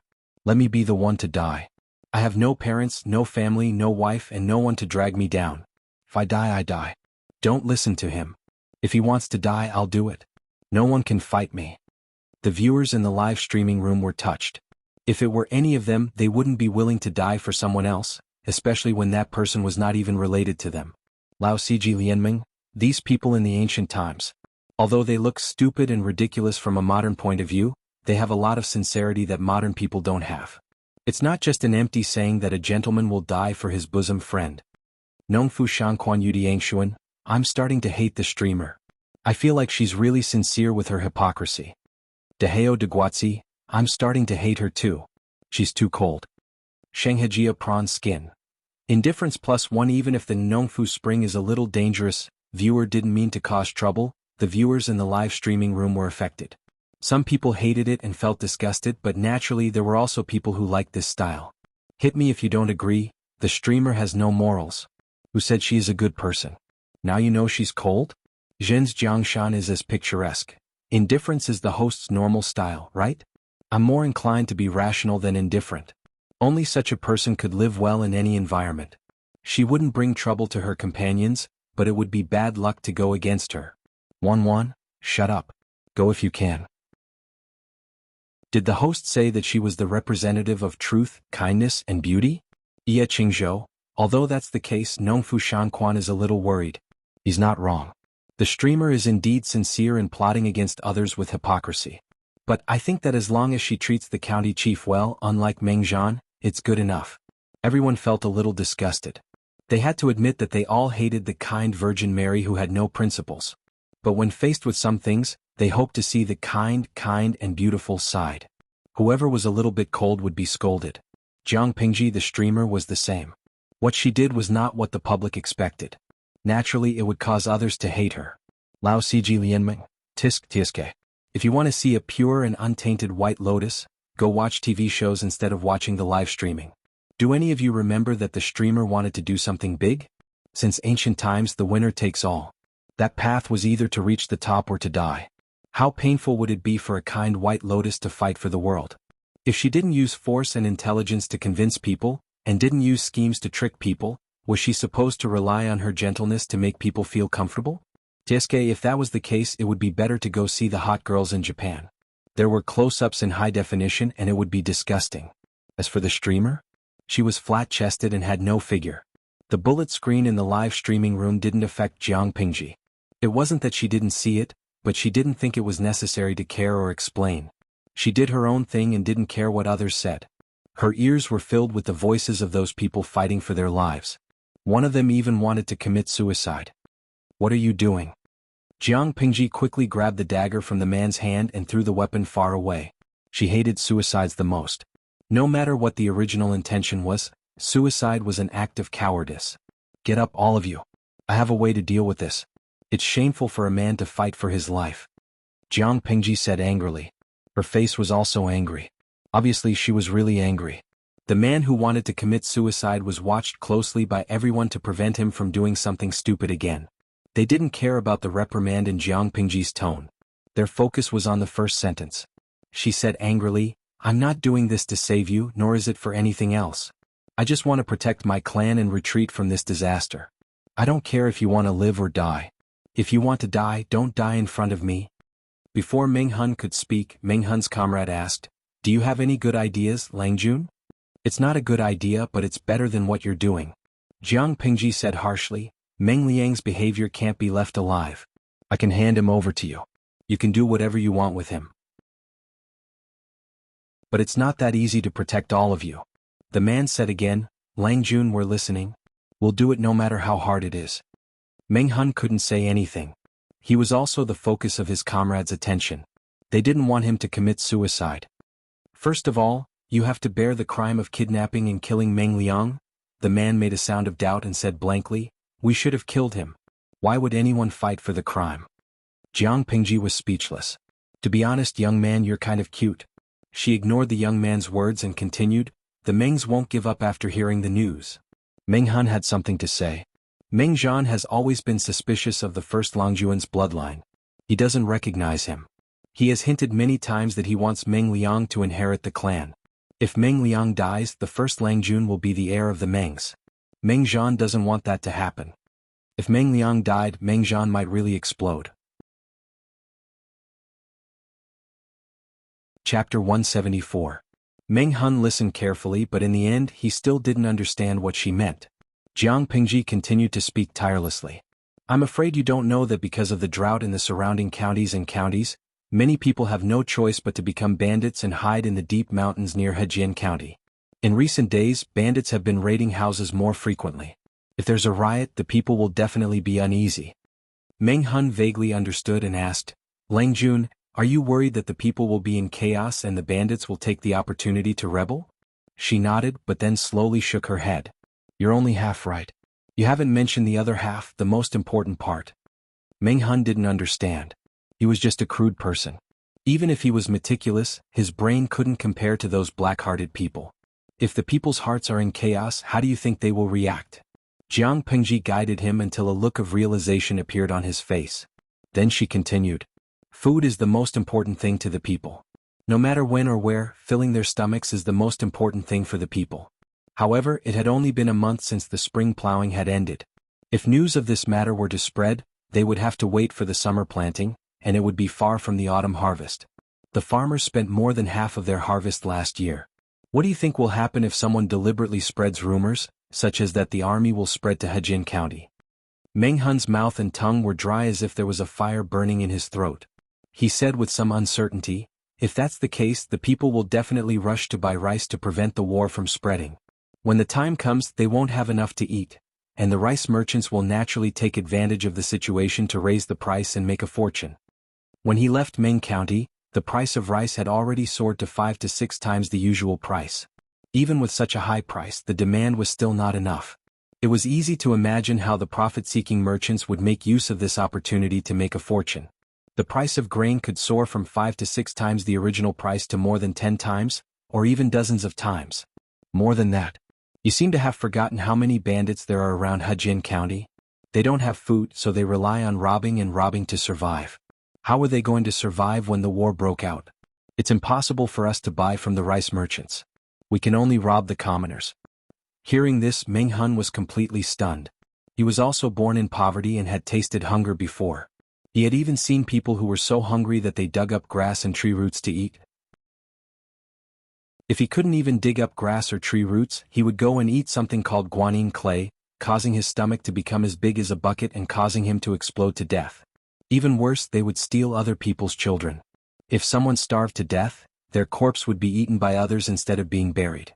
Hejian County looked prosperous, but there were many hidden dangers in the dark. Meng Hun and the others followed Meng Liang to Hejian County. They hid in the deep mountains and forests. During that time they encountered some traces of bandits. However, he did not want to alert the enemy, nor did he want to increase his losses, so he deliberately avoided them. Now that he thought about it, he felt a chill run down his spine. Because they were unfamiliar with the place and the people, they did not dare to go deep into the forest. They only moved around or hunted within a certain range. But in such a place, Meng Hun found the traces of more than one group of bandits. What did this mean? It meant that the seemingly peaceful Hejian County was now surrounded by bandits. Normally, those fugitives would exercise some restraint. Even if they robbed houses, they didn't dare to go too far and kill people.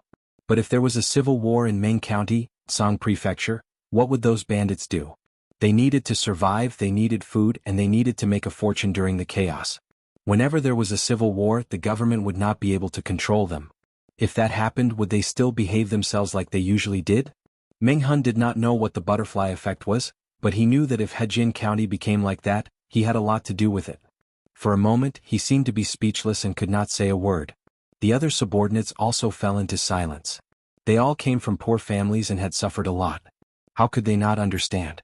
Jiang Pingji sighed and said, "But I have a way to force down the price of food. Maybe it can ease the situation a little." Meng Hun suddenly looked up and stared at her. After a long time he finally said something. "What do you plan to do, Lang Jun? Is there anything I can do for you?" She raised her hand and pinched between her eyebrows tiredly. She seemed to be exhausted. "I originally wanted to buy some food from Hu County. You know that my father is the county chief of Hu County. That place has been well managed by him. The drought has been greatly alleviated by using underground water. Now Hu County is 1,000 miles of fertile land and there is a surplus of food every year." Meng Hun nodded with yearning and agreed. "I often hear merchants talking about this. They say that Hu County used to be empty and full of starving people. But after Chief Lu took office, the situation has been getting better and better. Now it is a place that people yearn for." Speaking of this, he paused for a moment and said awkwardly, "You're trying to alleviate the food shortage in Hejin County with rice from Hu County. This is indeed a good thing, but you're still young and don't have much money with you. Even if Chief Lu agrees with you, I'm afraid that the money and effort you'll spend will be incalculable. Moreover, you might even arouse the jealousy of others. It was not easy to be a philanthropist. The chief of Hejin County might not want to see such a good thing that could win the people's hearts." Jiang Pengji said helplessly, "What you said is right. But if I don't do it, should I just stand by and watch?" Meng Hun was stumped by her question and was momentarily speechless. She continued, "If there was a better source of rice, why wouldn't I do it? But who would be willing to be so generous? Who would have so much rice in their warehouse? In today's world, everyone looks out for themselves. Who would be willing to help the people?" The question stunned all the men in the room. They could not think of a solution either. At that moment, the young man whom Jiang Pingji thought was cute suddenly had an "I got it" expression on his face. He pointed at Meng Liang, who was still struggling, and stammered, He can do it." Everyone was dumbfounded. They looked like they were saying, "Are you kidding me?" If Meng Liang had a good heart, would the county chief have been forced into such a desperate situation? Jiang Pingji understood immediately before they could react, but she was still hesitant. Meng Hun saw her expression and knew that she had an idea, but she was too embarrassed to say it. "If you have any good ideas, you can tell me. If I can be of use, I will not refuse." Chapter 175. Meng Hun also understood why Jiang Pingji was silent. This method was indeed somewhat immoral. The others also realized that they wanted to use Meng Liang to exchange for food. But the county captain wanted to kill Meng Liang. If they used him to exchange for food, wouldn't they be letting him continue to cause trouble? No way. Are we going to let this little bastard go? If we use him as a hostage and ask the Mengs to give us food, he will definitely hold a grudge against us. Lang Jun and the county captain will be implicated. If we miss this opportunity, it will be hard to kill him in the future. I don't want to let this bastard go so easily. I don't want to let him go so easily. They all had the same opinion, but they were hesitant. Meng Hun clenched his fists unwillingly. Listening to their conversation, Meng Liang's heart felt like it was on a roller coaster. It went up and down and it kept shaking. He had thought he was going to die, but now he felt like he could still save him. Based on his understanding of Meng Hun, he had a high chance of surviving. When he found his entourage or returned to the Mengs, he would kill every single one of them. No, he couldn't let them die too easily. He had to torture them ruthlessly before he could vent his anger. After a long time, Meng Hun loosened his fists. His palms were bleeding from his nails, but he didn't feel it. Let him write a letter asking for food. Meng Hun unwillingly clenched his teeth and secretly swallowed back the iron that was rising in his throat. His eyes were red as he said, "Let him keep his life. We still have a chance next time." Meng Liang laughed so hard that his stomach hurt. Jiang Pengji silently reflected on herself as she listened to the others. Was her heart really that black? Host V, #smirking. They are a group of honest boys. I can't bear to see them like this. The viewers in the streaming room also thought that Meng Liang would not die. They were filled with righteous indignation. But when they saw Jiang Pingji's bullet screen, some of the more experienced viewers lit candles for Meng Liang. Ye Qingzhou, #laughter cry. Can I say that I was also tricked by the streamer? He had thought that Meng Liang was not going to die. Lao Cg Lianming, I want to repent. Shame my ID. The host is such a black-hearted person. How could she slap herself in the face? She said she would kill Meng Liang gracefully. She would never let him live to see tomorrow's sun. Wei Yunji, I was wrong. I should have believed that the streamer was not a good person. Years pass between fingers. The streamer is such a bad person. I bet that poor Meng Liang thought he could be saved. Ace Huahua, light a row of candles for Meng Liang. At the same time, I feel sorry for the house full of honest boys. Jiang Pingji controlled her expression very well. She wore a solemn and dignified expression as she went to another room to fetch a brush and ink. He turned to Meng Liang and said, "Write it? If you don't want to suffer, then don't play tricks." Meng Liang snorted. His expression was arrogant. He looked at Jiang Pingji as if his eyes had been dipped in poison. Once he regained his freedom, not only would he humiliate Meng Liang and the other uncouth men, but he would also strip them of their power and make them unable to be men. He would also throw them into the South College where they would receive lowly guests. After he was done torturing them and playing with them, he would kill them. He would not let Lu Shi go. Lu Shi's fate would be 100 times worse than Meng Hun's. The entire Lu family would be buried with him. Meng Liang was used to being unscrupulous. Even though he was still under the control of others, he was certain that Jiang Pingji and the others would not dare to do anything to him. He did not know how to restrain himself.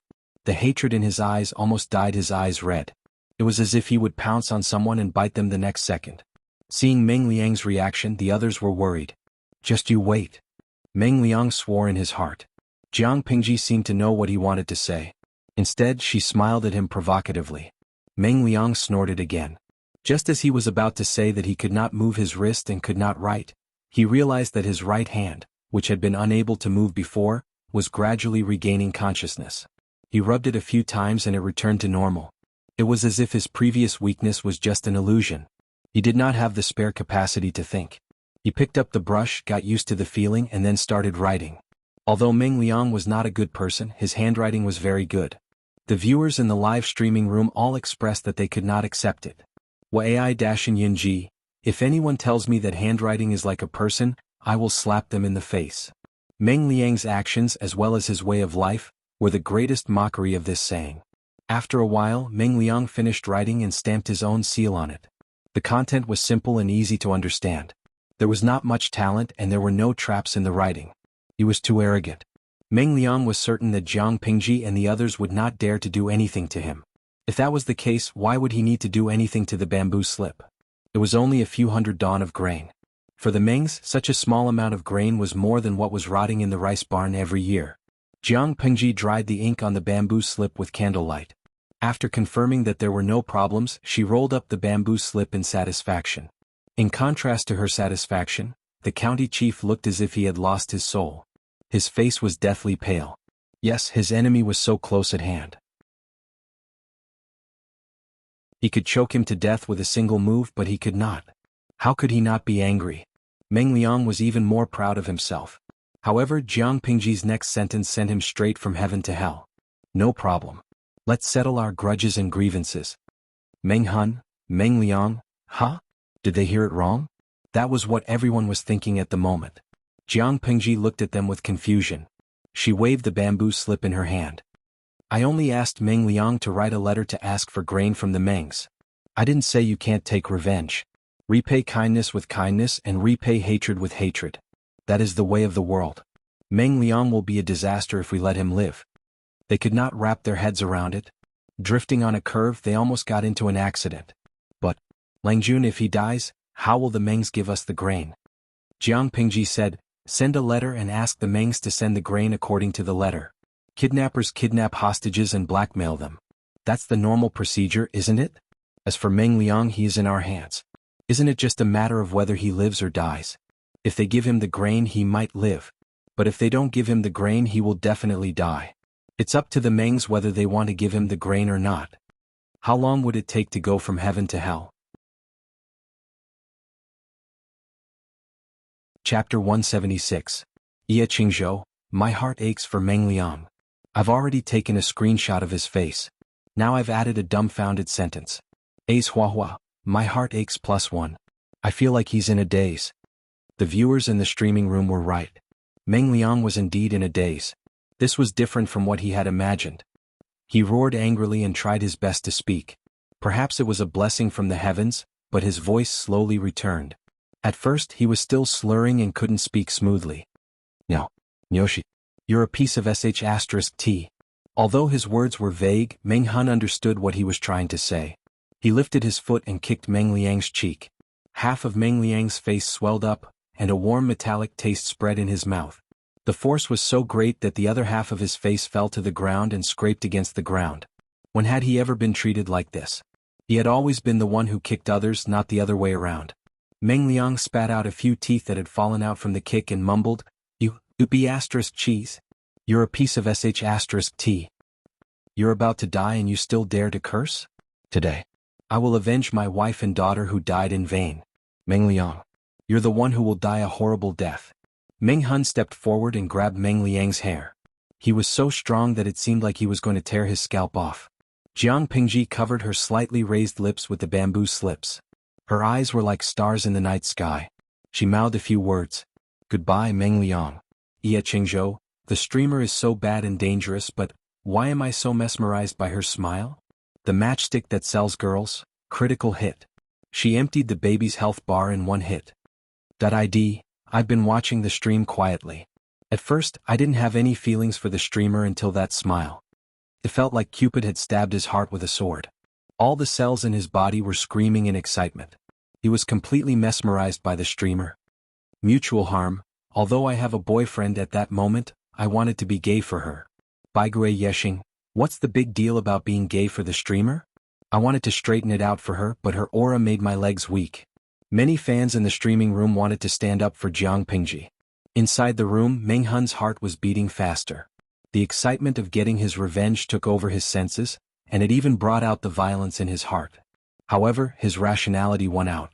No matter how much he hated Meng Liang, he couldn't do anything cruel. Wouldn't it be too easy to kill this little bastard just like that? Some people felt that they were at a disadvantage. Meng Liang had done so many things that had angered the heavens and the people. If he didn't suffer a little, he would be letting him off easy. Meng Hun said, just because he's a savage beast doesn't mean we have to use the same methods to teach him a lesson. Using violence to curb violence is indeed very satisfying, but we can't lose ourselves because of it. Furthermore, what's so satisfying about torturing someone who's about to die? Even if what Meng Hun said was bullsh*t, everyone would still think that it made sense, not to mention that what he said was quite reasonable. But I'm not willing to kill him just like that. I feel like something is missing in my heart. Meng Hun thought about it and said in a low voice, Do you think that by torturing him he will repent for what he's done? Meng Hun thought about it and said in a low voice, Do you think that by torturing him he will repent for what he's done? Meng Hun shook his head. Everyone knew Meng Liang's personality. He was stubborn and unrepentant. We won't torture him, but we won't give him a quick death. Since he's so afraid of death, we'll make a few small cuts on his wrists and let him have a taste of his own blood. After a long time, Meng Hun opened his mouth. His calm voice carried a hint of coldness. What? See him. Breathe. By then, Jiang Pingji had already left the room. She wasn't in the mood to watch Meng Hun's revenge. Turning a person who was originally loyal and honest into a ruthless and malicious person was not a positive thing to see. Since the start of the semi-interactive streaming mission, the system had been playing dead. It didn't take the initiative to talk to Jiang Pingji. After all, they had almost fallen out with each other. However, the system was thick-skinned. It had only been a short while, but it took the initiative to talk to her. Host, I think you're scary. Jiang Pingji snickered to herself. Scary? If it knew how scary she was, the system wouldn't have stepped on her bottom line and done things that she hated. He was just pretending to be confused. Fortunately, it was her. If it was an ordinary host, she didn't know what the system would do to her. Jiang Pingji's relaxed mood became a little heavier because of the system. Jiang Pingji didn't look up. Have you ever seen a bad guy who isn't scary? If you have, it only means that the bad guy isn't bad enough. She had sharp ears and eyes. Even though they were separated by 2 rooms, she could clearly hear Meng Liang's frightened whimpers. The next second, she heard Meng Hun say coldly, Shut his mouth. Jiang Pingji leaned against a pillar lazily. System, finish the mission. As soon as she finished, the system executed it immediately. It seemed like it was trying to please Jiang Pingji. System. Streamer Jiang Pingji's first semi-interactive streaming has ended perfectly. Dear viewers, are you satisfied? A. Satisfied. B. Average. C. Not satisfied. At that moment, Jiang Pingji was too lazy to say anything to entice the audience to vote. She could vote whatever they wanted. She was too lazy to serve them. But even though she was too lazy to serve them, there were many enthusiastic viewers in the streaming room who helped her get votes. It wasn't the first time they voted. Many experienced viewers expressed that they understood and gave a satisfied rating. Not only did they give a satisfied vote, but they also incessantly increased the number of votes on the streaming screen to get others to give a satisfied rating as well. In order to have a better stream, it was necessary to give a satisfied vote. Therefore, the final result was much better than the original plan. With a total of 10,000 votes, there were 9,235 satisfied votes, 622 average votes, and 143 dissatisfied votes. Although the satisfaction rate was high, it was lower than the first time by a few percentage points. More importantly, the satisfaction rate did not reach the standard of a gold chest. Regrettably, it was a silver chest. Jiang Pingji listened to the system's notification. She didn't ask Master Liaochen about her luck that day. She opened it. It was another card. But it wasn't a streamer's level-up card. It was a card with an alluring and sexy nude girl drawn on it. She had big breasts, a slender waist and long legs. Her legs were slightly closed, and her arms were lazily folded in front of her chest. She seemed to be revealing but not covering. Jiang Pingji was speechless. It seemed like the viewers in the streaming room couldn't see the card in her hand. Otherwise, they felt like their wisdom would be ruined. Chapter 177. XX Masterpiece, 9 Winding Corridors, Wonderful and Unpredictable. You deserve it. No man will be able to leave your charm. Men will be intoxicated and unable to extricate themselves from it. You will truly have a harem of 3,000 beauties and 3,000 dotes on you. From then on, the king will not attend morning court. Jiang Pingji, system, damn it. System. She suddenly smiled. Her smile was as bright as the morning sun, but the words she said were chilling. You'd better remember this.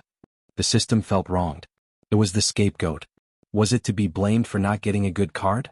However, according to the main plot of the palace intrigue system, this card did not disappoint Jiang Pingji's reputation as the lucky emperor. If it were the previous host, she would have to accumulate a huge amount of popularity points before she could redeem it from the system store. Jiang Pingji did not need to spend anything. She randomly drew a silver treasure chest and got the most valuable one. How was that not popular? However, the system did not dare to say this out loud. It was afraid of being scolded by Jiang Pingji. Was there any other system in the world that could live such a sullen life like it? The system followed Jiang Pingji's wishes and said, since the host doesn't like it, you can sell it to the system store. Jiang Pingji did not even bother to lift her eyelids. What she said made the system tremble in fear, but it was also secretly delighted. When did I say I didn't like it? She did not wait for the system to be happy. She continued, there are benefits to keeping it. Which man has enough rationality to control himself? There are only a few who can control themselves. The higher their position, the more unscrupulous they are, and the more conceited they are. She could imagine what those men who had multiple wives and concubines were thinking. If they liked women, they would pamper them. If they did not like them, they would be left aside for a period of time. They wouldn't hate each other, they would only scheme against each other. They would do their best to attract his attention and love. What was the purpose of the infighting in the backyard and the bloodshed? To monopolize the man's love? Or to obtain the husband's love? Then they would kill the unborn babies in the wombs of other women with a clear conscience. Their words were full of sarcasm and jealousy. Their faces were detestable. Or was it just for the sake of wearing better clothes, eating better food, and being surrounded by servants and escorting him around? Jiang Pingji was disgusted by the abnormal atmosphere of that era. He was extremely disgusted and wanted to vomit every time he thought about it. What made her even more disgusted was that there was a system in her brain that constantly reminded her of this fact. What is palace intrigue? In essence, wasn't this a monkey show that was full of clowns fighting over the right to use a man's organs? Jiang Pingji's emotions were tumbling. On the other side, the system's heart slowly became active. The host's words meant, she's interested in palace fighting now? It said that a woman's appearance and figure were her natural weapons. To conquer a world, a woman only needed to conquer the man who conquered the world. Why was there a need to work so hard? Even if she was a strong woman, she still had the heart of a little woman. She looked forward to being protected, held in the palm of someone's hand and praised to the heavens. I don't like that kind of man. To put it nicely, he's a man, but to put it bluntly, he's just a creature that's led by the nose by his body's desires. The reason why humans are intelligent creatures and can step out of the shackles of Earth and enter the interstellar stage is because they are rational and not driven by instinct like animals, Jiang Pingji said calmly as she played with the card with a somewhat shameful pattern in her hand. After hearing what she said, the system suddenly became emotional like a frosted eggplant. The corner of its mouth twitched as it said, "According to your standards, it seems that there are no men or women in this world, only living creatures." Jiang Pingji sneered. "You can't be so absolute. Don't kill everyone with one blow. Bad bamboo can still grow good bamboo shoots." The system snorted. "You're so demanding. I feel that you won't be able to get married in this lifetime." As a palace intrigue system, why did it choose such a perversely demanding host? There was no solution. She replied casually, "Then I'll marry the one I think is the best. It's either the best or none." The system was confused. If that was the case, shouldn't Jiang Pingji hate the card in her hand? As if sensing its confusion, Jiang Pingji said, "Although it's quite disgusting, you have to admit that those who are dominated by instinct are indeed easier to deal with. This card is very evil, but if one day it was used on a woman with a peerless appearance, no man would be able to escape from the combination of appearance and figure. The land of gentleness is the grave of a hero." The power of seduction was great, and with the help of the card, its combat power was off the charts. The system was speechless. Jiang Pingji raised an eyebrow and said with contempt, "Do you think that I'll use it on myself?" The system laughed awkwardly, not daring to answer directly. If it answered yes, it was sure that Jiang Pingji would spit it to death. The streaming room was closed. Jiang Pingji closed her eyes and felt the peace that she hadn't felt in a long time. After some time, a strong smell of blood floated to her nose. She opened her eyes and happened to meet Meng Hun's gaze. "He's dead? And you've avenged him?" she asked. Meng Hun was sitting not far from her. His forehead was still covered in dust from kowtowing. He looked pale and haggard. Jiang Pingji asked again, "What's the matter?"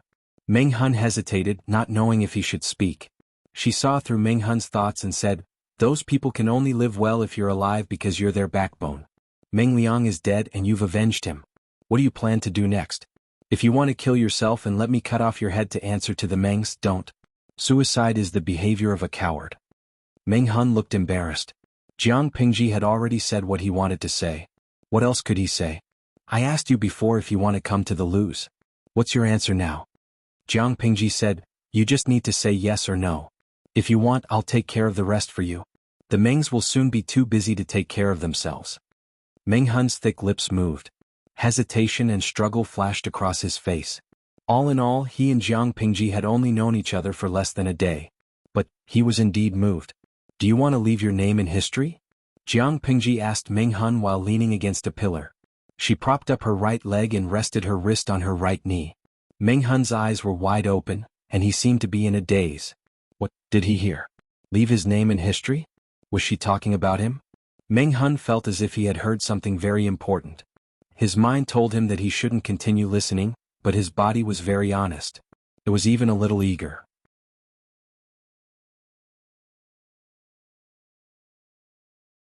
Chapter 178. There are countless nameless people in this world, but only a few people will be remembered by future generations. Some people lived in obscurity, and only 2 or 3 generations of descendants remembered them after they died. When these descendants also turned to dust, who would remember their names? But some people, even if they have been dead for hundreds or thousands of years, still live in the memory of others. That is the real immortality. To put it simply, it was like living in vain if one did not do something big in one's life.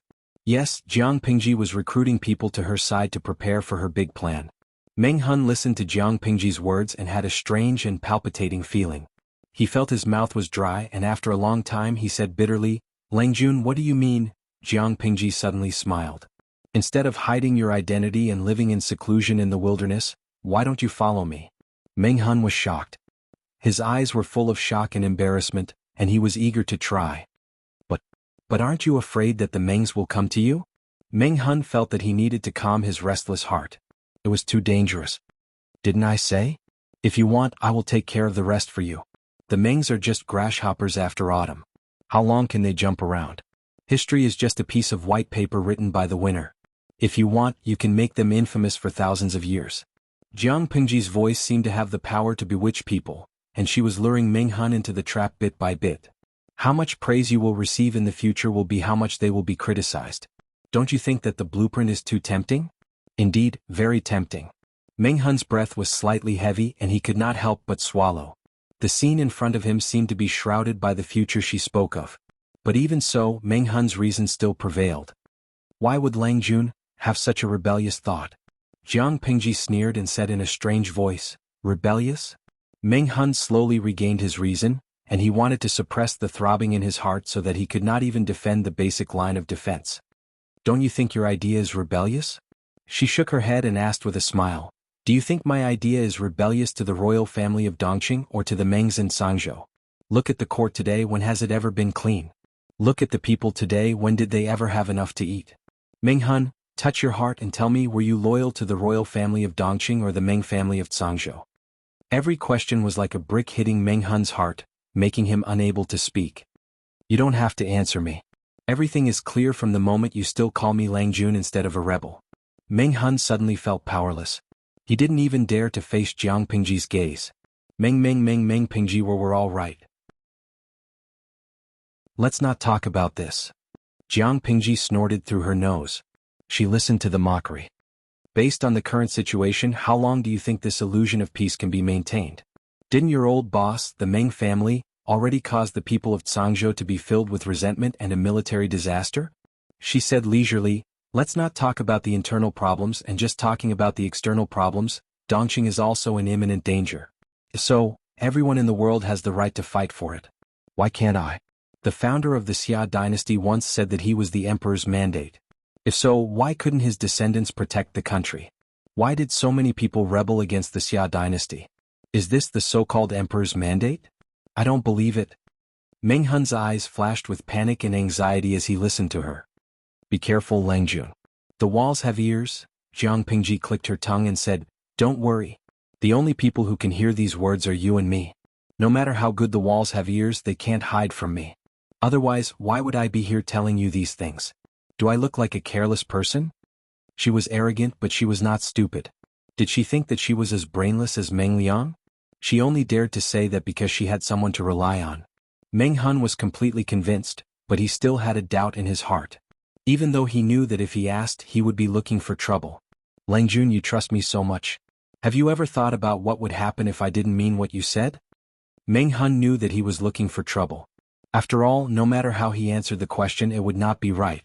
Jiang Pingji glanced at Meng Hun and asked, are you saying that your willingness to commit suicide for your brother was just an act? Of course not. So I'm not worried. Jiang Pingji looked down and said casually, if I'm wrong about you, then I'm blind. Thus, Meng Hun got on Jiang Pingji's boat without knowing why. If I'm blind, I'll get rid of you, she added with a smile. Meng Hun was speechless. Wait, why did it feel like something was wrong with Lang Jun? Before Meng Hun could think about it, Jiang Pingji had already changed the topic. This is the Lu Manor. There's an ice cellar here. You can store Meng Liang's body there to prevent maggots from rotting. Jiang Pingji didn't need to look to know how Meng Liang died. He was bleeding to death, and he must have suffered a great shock before dying. What an unlucky child. If there was reincarnation in this world, he had to be careful before reincarnating. He didn't want to fall into her hands again. Well, no need to burn it. Scatter the ashes anywhere. It seemed like a waste to store Meng Liang's body in an ice cellar. How can I do that? Jiang Pingji couldn't help but laugh. She said in a sinister tone, it's hard enough for him to bury his son. If he knew that his son's ashes were scattered everywhere, or his body was rotting with maggots, wouldn't that be too cruel? Meng Hun was speechless. Was it not cruel to keep his son's body and then send it over? He felt that he was overthinking. Jiang Pingji not only had a kind side to her, but she also had a cruel side to her. But it was no wonder. Otherwise, why would a pure kind-hearted person say something so shocking? The blood has to be cleaned up. The weather is getting warmer. If we don't clean it up, it will smell bad and attract mosquitoes and flies. Jiang Pingji said, You and your subordinates should temporarily drop your old names and disguise yourselves. I'll arrange for you to go to the farm to lie low for a while. Farm? Meng Hun smiled and asked, is it the farm from before? Chapter 179. Exterminate the bandits? Meng Hun found it hard to believe. Even the government didn't bother to send troops to deal with the bandits, which made them a scourge. He didn't expect his Lang Jun would want to do that, but where would she get the manpower? Yes, but you don't have to worry. Since I dared to use the few people I have to deal with this matter, I naturally have absolute confidence. Jiang Pingji was not stupid. If she was not careful, she would lose her life. She might even lose all the people in her hands. Since she dared to do it, she naturally had 100% confidence. To put it bluntly, she was very calculative and would not do a losing business. Meng Hun didn't understand what kind of trump card his Lang Jun had. How could she be so confident that she dared to confront the bandits? However, he soon found out why. Jiang Pingji took out a piece of bamboo paper that was folded into the size of a palm and handed it to him. Unfold it and you'll know why I dare to do it. Meng Hun did as he was told. He turned the bamboo paper over and finally found the right angle. Then, as the former commandant of the Meng family, he was so shocked that he almost threw away the bamboo paper in his hand. However, he was still rational and restrained himself. He carefully folded the bamboo paper according to its original shape. That cautious and considerate look was as if he was handling a precious treasure. Although it was just a drawing, it was priceless to Meng Hun. This drawing? Meng Hun was a warrior without much education, but he was literate and had read some books. He had been the commandant of the county for so many years, so his eyes and knowledge were far better than those of ordinary warriors. At first he didn't understand what the picture was. However, when he carefully read the small annotations, a huge idea suddenly arose in his mind. His heart trembled. At the same time he felt deeply that Jiang Pingji trusted him. He felt more and more at ease. He was no longer the commandant of Meng County. Life was full of ups and downs and he was at the lowest point of his life. He even wanted to die. But as a man who didn't want to make a name for himself and leave his name in history, Jiang Pingji's words hit the soft spot in Meng Hun's heart. He didn't have the loftiness of the others. He didn't feel that it was a waste of talent for him to go from a commandant to a young child subordinate. Jiang Pingji bet that he could be trusted. Wasn't he also betting that she could be loyal to him? He was broad-minded and full of lofty sentiments. Based on this alone, even if he had no power or influence, he was still 1,000,000 times better than some nobles. Who could be sure that this unknown kid wouldn't become famous in the 9 states in the future? Meng Hun's mind was completely focused on the drawing Jiang Pingji had given him. It was the crossbow drawing he had shown Su Ku before. Even Su Ku, who didn't know much about it, could see its value. How could Meng Hun, a professional martial artist, not see it? This thing has already been made? He tried hard to suppress his excited voice so as not to embarrass himself. Jiang Pingji shook her head regretfully and said, "Currently, the craftsmen are still rushing to make the crossbow. Although the crossbow is feasible, the wood required is relatively delicate. If it's not tough enough, it won't be able to unleash its original power, and the shooting range won't be as far as expected." Meng Hun felt a little regretful, but he wasn't too disappointed. This crossbow is half the size of a normal bow, and it's light and portable. It's very suitable for rapid combat. After Meng Hun understood the contents of the drawing, he was excited. He also understood why Jiang Pingji was so confident in suppressing the bandits. Training a soldier into a sharpshooter with 100% accuracy not only required a lot of time and energy, but it also had high requirements for the trainee. Eyesight, arm strength, and the ability to judge the surrounding environment were all indispensable. If the painstakingly trained soldier was injured on the battlefield, resulting in a problem with his arm or vision, the soldier would basically be useless. Naturally, it meant that the cost of training the soldier would be wasted. However, if the crossbows described in the blueprints were made, even the most ordinary soldiers would only need a little bit of training. It wouldn't take much effort, manpower, or cost to train them into existences comparable to godly archers. Even if they were slightly inferior, they wouldn't be too bad. Moreover, how many sharpshooters were there today who could shoot with such accuracy? As long as they had the crossbows, they could quickly train as many soldiers who were good at shooting as the craftsmen could make them. Because it was light and easy to carry, they could carry it on their back. They could carry a few days' worth of food and enough arrows to travel through the dense forest. Those bandits would have been shot full of holes by the crossbow before they could even get close to them. It was no wonder that his Lang Jun was so confident. If it were someone else, they would have to pay a huge price to eliminate the bandits. However, there was one thing that Meng Hun didn't quite understand. Even the government didn't care about the bandits. It could even be said that they didn't have the energy to deal with them. Why did his Lang Jun want to do that? Faced with this question, Jiang Pingji thought about it and said to him, "If I'm lying, I'll tell you that I'm a living bodhisattva. It's my duty to punish the evil. But if I'm telling the truth, it's definitely not like that." Meng Hun was speechless. The truth is, you need money to recruit soldiers and buy horses. I'm so poor that I don't even have money in my pocket. How can I afford to buy young strong men? Jiang Pingji snorted. Meng Hun looked calm on the surface, but there was an indescribable subtle feeling in his heart. She continued, "Most of the bandits are young people who can't make a living anymore. Although there are some problems with them, we can't say that all of them are undesirable. If we choose carefully, we can still pick out some good seedlings." Meng Hun was speechless. He believed that reason. Jiang Pingji's joking expression suddenly turned serious. "As for the other reason, it's what I've told you before. If we let the bandits gather and their power grow, I'm afraid that they will be restless when the news of the chaos in Meng County and Song Prefecture reaches here. Instead of waiting to face the bandits that are like locusts, it's better to seize the opportunity to divide them and break the relationship between the bandits." Meng Hun looked serious and said, "Lang Jun, you're far-sighted." Jiang Pingji added, "But it's true that I don't have money." Meng Hun was speechless. Why did he feel like he had boarded a pirate ship? He secretly scratched his head. Some doubts flashed across the serious face of the county military chief, but he quickly suppressed them. He had just joined his new master and needed to do something to prove himself. How could he have such a big misunderstanding about his Lang Jun?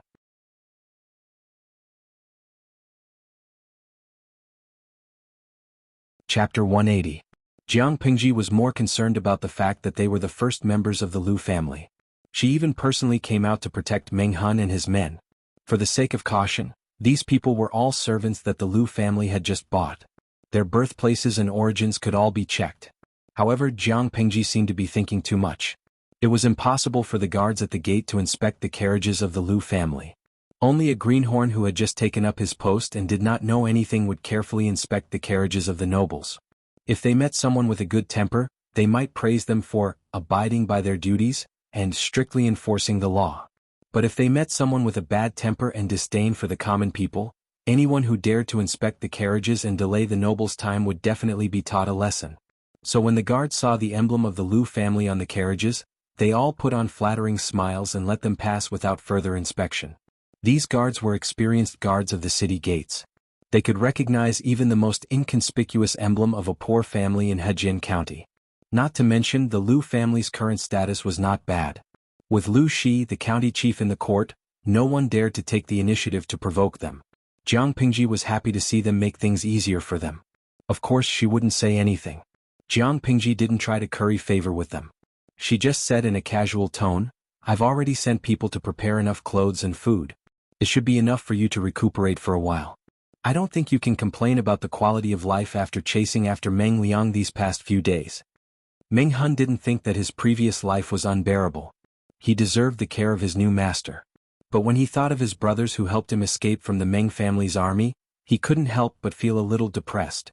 They didn't die on the spot. They didn't get the proper care after they were injured. Their condition worsened and they died of illness. He brought his brothers out of Meng County, but he couldn't even let them return to their homeland. He could only bury them in the wilderness. "I have a presumptuous request. I don't know if you can agree to it."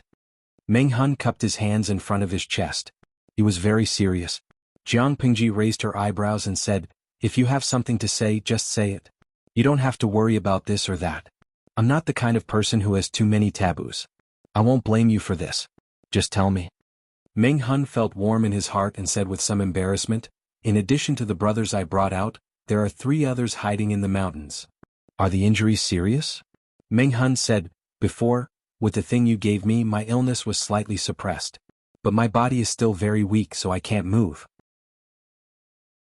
Since that's the case, wait until you've settled down at the farm, then go to the mountain to receive them. There are many ferocious beasts in the forest. It's too dangerous for the 3 of you to stay there. You're being careless." Jiang Pingji's words warmed Meng Hun's heart. Meng Hun's face was full of shame.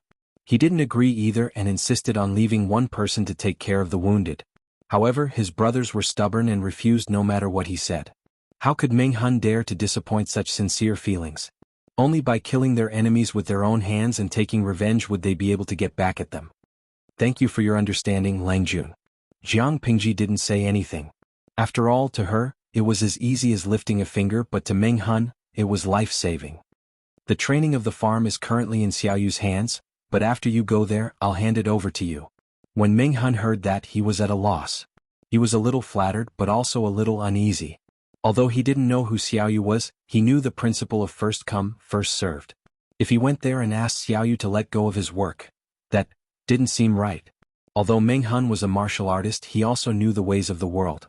Jiang Pengji saw his uneasiness and said, "Don't think too much. We are short of people, so we use Xiaoyu as 2 people." Meng Hun was speechless. Suddenly he felt pity for Xiaoyu. What should he do? Did he know that he was being exploited by Lang Jun? Suddenly, a blurry figure appeared in Meng Hun's mind. It was the figure of him working diligently under Lang Jun's whip. If he knew you were going to take over, he would be happy. After all, it's not something he's good at. If he wants to do well, he needs to spend more energy and time. Jiang Pingji leaned against the table. Meng Hun was in the same car as her, and the others were in another rented car. And, to be honest, you have actually met him before. Don't be too nervous. Xiaoyu is easy to get along with. Met him before? Meng Hun asked. He tried hard to recall the relevant memory, but he couldn't find it. Jiang Pingji smiled and said, "That day he was the one with a white cloth wrapped around his face, sitting by the river and fishing." Meng Hun vaguely had an impression of him. He seemed to be a young boy. Anyway, they had met before.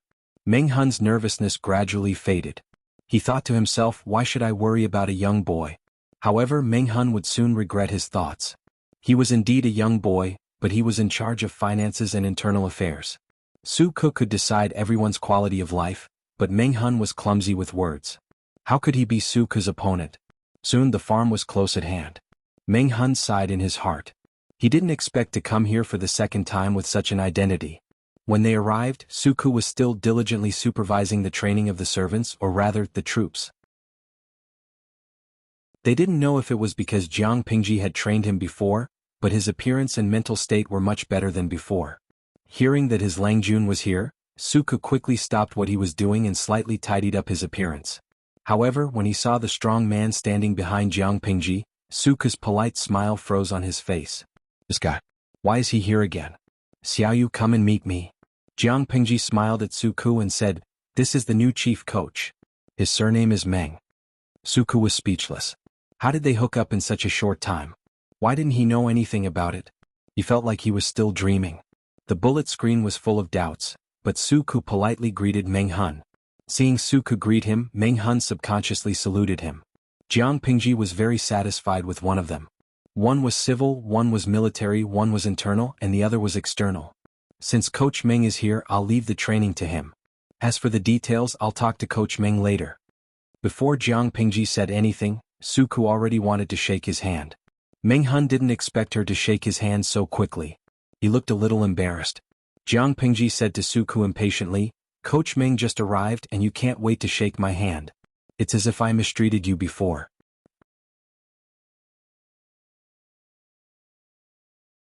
Chapter 181. Su Ke was very clear about his own ability. A person's energy was limited and he couldn't do everything. Even if he could, it would take an unimaginable amount of time and energy. Compared to the final result, the investment was too high, and the loss outweighed the gain. Now that Meng Hun was here, it meant that he could get rid of the complicated things and have more time to study. Although the Lus were not the top aristocratic family, they had a rich collection of books. Su Ke couldn't imagine how many books there were. In the past, he loved a book like it was a treasure and he would read it over and over again. Now, he had a whole treasure house, but he had to spend so much energy on something he was not good at. How could he not feel sad? Now that Meng Hun had taken over some of the things, Su Ke couldn't be happier. Naturally, he didn't care about his Lang Jun's teasing. But Su Ke still had some doubts. When did his Lang Jun take over Meng Hun? Although he knew that Meng Hun was good at deceiving people, Meng Hun had seen the world. Why was he so easy to trick? While Meng Hun went to help his men settle down, Jiang Pingji tilted her head and glanced at Su Ke. "Why are you looking at me like I'm a human trafficker?" Su Ke sighed. Lang Jun's ability to persuade people is incomparable to those human traffickers. How long has it been, and Captain Meng Hun has been subdued by you so easily? Really, speed is of the essence in war. It was so fast that I didn't even have time to react. As an accountant, he also needed time to make arrangements. As the general coach, Meng Hun's living quarters had to be spacious. Even though it couldn't be very nice, it still had to be clean and tidy. The previous batch of servants had been divided into several groups, and they were familiar with each other. Now that Meng Hun's subordinates had suddenly appeared, what if they didn't handle it well and the troops became hostile? Not to mention, Suku had to send someone to prepare bedding and clothes for them. Dinner should also be prepared for the people who had appeared out of nowhere. She came so suddenly and without any prior notice, he suddenly had the illusion that he was the housekeeper of the house. Speaking of which accountant would take care of so many messy trifles? Jiang Pingji's mouth twitched. Suku sounded as if she had done something to Meng Hun. This is probably fate. Just like how I met Xiaoyu, I should also meet Meng Hun. This time, it was Suku's turn to be silent. Even though a long time had passed, he still hadn't forgotten the details of that day. Suku looked at Jiang Pingji speechlessly and whispered to her, "Since Coach Meng has surrendered, does that mean Meng Liang?" "Yes, I've received the letter." Jiang Pingji suddenly raised her lips. "That Meng Liang? Haha, luckily he had sharp eyes when he was reincarnated. Otherwise, with that brain of his, I don't know if he could live to grow up." His IQ was touching. Meng Liang's parents must have worked hard to give birth to a son with such a low IQ and raise him into such a useless person. Suku asked, "How much food did you ask for?" "About 500 stones. Meng Liang filled it in himself, but I think it's too little. How many people can eat it?" Jiang Pingji snorted. She wasn't a beggar. She was looking down on her by asking for a few hundred dawn of food. Suku also said, 500 dawn is indeed too little. Since the Mengs don't lack food, we'll just ask for 2,000 dawn. Not to mention, the transportation team from Meng County to Hejian County will consume a huge amount of rice. While they were talking, they had increased the original price of 500 dawn of rice to 2,000 dawn. They were so arrogant that they deserved a beating. "But how do you plan to deliver this letter to the Mengs?" Suku picked up a brush and wrote a blackmailing letter with his left hand, which he wasn't used to using. The letter stated that Meng Liang was in his hands and that if they wanted to ransom him, they had to follow the letter. They would exchange rice for Meng Hun and would not accept bribes. They had to deliver the rice within X days after receiving the letter. Of course, Meng Hun was the kidnapper. Since he had already broken up with his old boss, it was okay to break up with him even more. Jiang Pingji heard that and chuckled. She said, "What's so difficult about this question? We don't have to send someone to deliver the letter all the way to the Mengs in Meng County. We just need to put the letter in the woodshed in the gambling house." Suku almost dropped the brush with his left hand. How could his Langjun be so capable? She knew everything. He felt that his brain was a little redundant and he was unhappy. "How can you be so sure?" Meng Liang came to Hejian County after getting rid of his entourage. In other words, it's very likely that the entourage took a detour when looking for Meng Liang. When they received the news that Meng Liang was locked up in the gambling house, it was highly likely that they would arrive 1 or 2 days later. More importantly, I didn't see any traces of Meng Liang's entourage last night. I'm guessing that they will arrive today or tomorrow at the latest. It didn't matter if Meng Liang was late by 1 day, 2 days, or 3 days. What mattered was that when those retinues arrived in Hejian County, they would definitely go to the woodshed in the gambling house to search for Meng Liang. In this way they would naturally see 2 obvious bamboo slips. If the entourage knew that Meng Liang was dead, they would be afraid of the Mengs pursuing the matter. Naturally, they wouldn't dare to send the letter back. Maybe they would scatter and run for their lives. But what if they weren't sure whether Meng Liang was dead or not? Then the result would be completely different. Jiang Pingji continued leisurely, "When they see the blackmail letter, they will think that the kidnappers have something to gain from it. Before their greed is satisfied, Meng Liang is still alive. In that case, they will definitely try their best to send the 2 letters back to Meng County in Song Prefecture as soon as possible so that Meng Liang won't be delayed and suffer. After they rescue Meng Liang, they might be able to make a great contribution." Meng Liang's death and his life were completely different. If he was dead, the Mengs wouldn't care if Meng Liang got rid of the entourage on his own. They would definitely make the entourage pay. If he was alive, even if the Mengs would punish the entourage for failing to watch over Meng Liang, they would still compensate the entourage double for Meng Liang's actions. To put it bluntly, Jiang Pingji was scheming that the entourage would risk their lives to send the 2 letters safely to the Mengs. Suku was speechless. Jiang Pingji couldn't help but laugh when she saw his hopeless expression. I know why you're asking for so many details.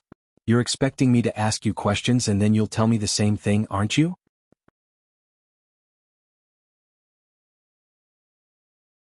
Chapter 182. Jiang Pingji raised her eyebrows and smiled. Then, I'll try to be more careful next time? Suku wanted to laugh. He had never felt so tired before. Lang Jun was sometimes too smart. She was not happy being a subordinate because there was no sense of accomplishment. She was redundant.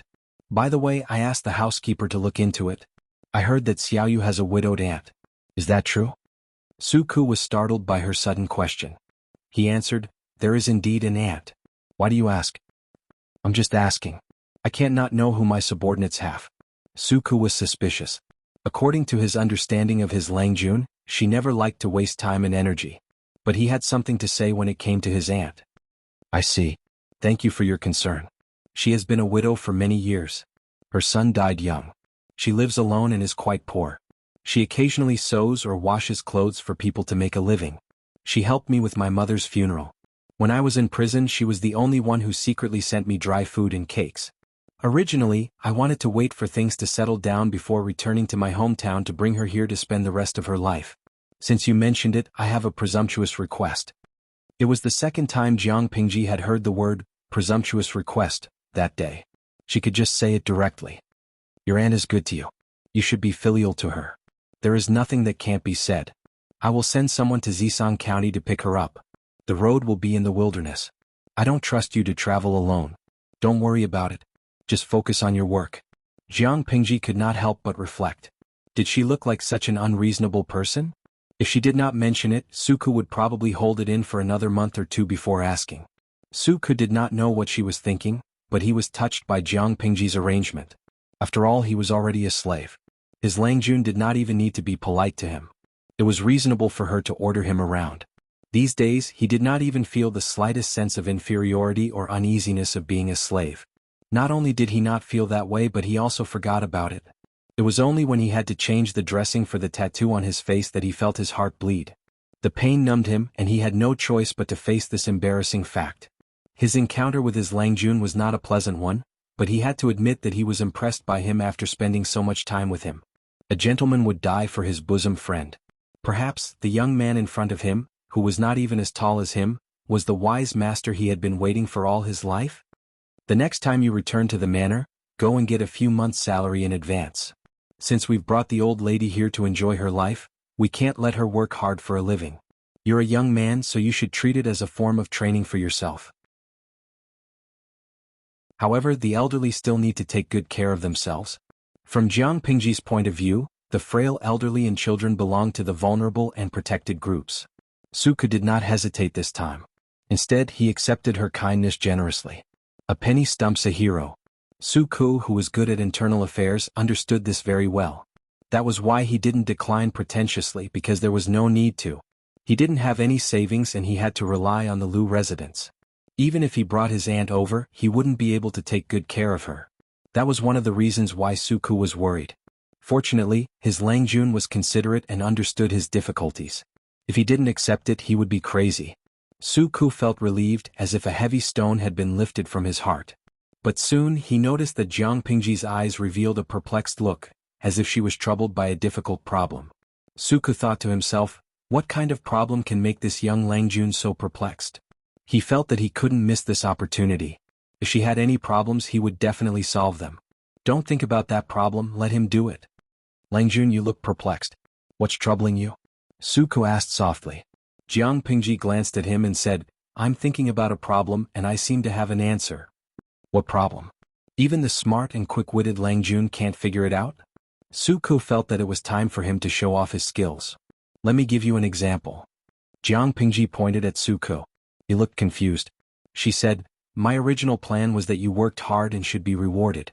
But after my father reminded me, I realized that you would enjoy it more if you cared more about your family. The reward is the same, but obviously you prefer the latter.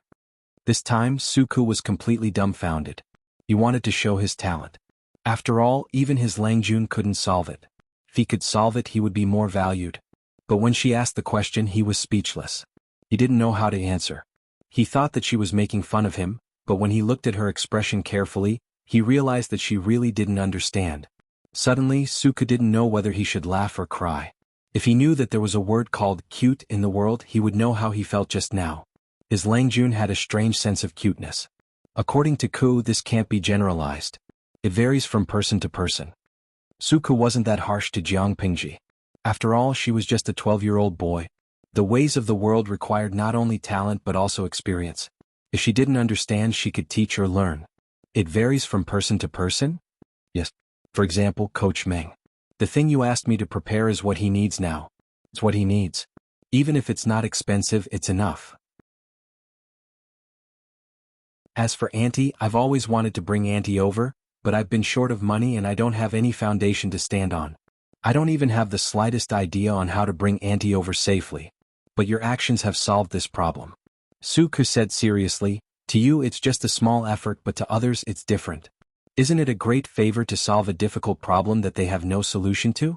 Langjun said it yourself. It's not about the weight of the gift, it's about the intention. The two are the same. However, a boss bribing and pacifying his subordinates, closing the distance between them and deepening their relationship. This was originally a beautiful and hazy thing. But his Langjuan style was different. She asked him directly and he was the person involved. To be honest, it was a little awkward. Suku felt like he had nothing left to live for. Jiang Pingji was not stupid. She understood immediately that she had fallen into the wrong path. She focused on the culture of this era and the so-called bloodline, but she ignored the simplest core. I understand. I was in a dead end. Jiang Pingji nodded seriously.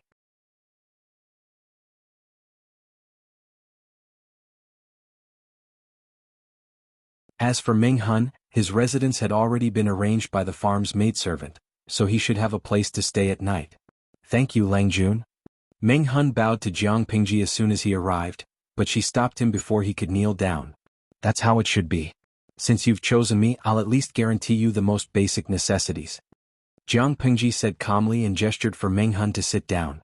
You can ask Xiaoyu about the handover of the troops. I will come to the farm occasionally. If there's any shortage, just let me know. In a few days, the situation will be more tense. Remember to be careful. Meng Hun understood what Jiang Pingji meant. If the Mengs knew that Meng Liang had been kidnapped, they would be furious. By the way, after I go back, I will send my personal maid to you, Jiang Pingji suddenly said. Su Ku, who was enjoying his tea, almost choked when he heard what Jiang Pingji said. Meng Hun didn't know what to do. His face turned red and white and he stuttered, Langjun, I appreciate your kindness. But my late wife's mourning period is not over yet, so I really can't accept you. Plus, I don't want to remarry. Jiang Pingji was confused. She looked at Meng Hun and then at Su Ku. Then she raised her eyebrows and complained, Why are you so dirty?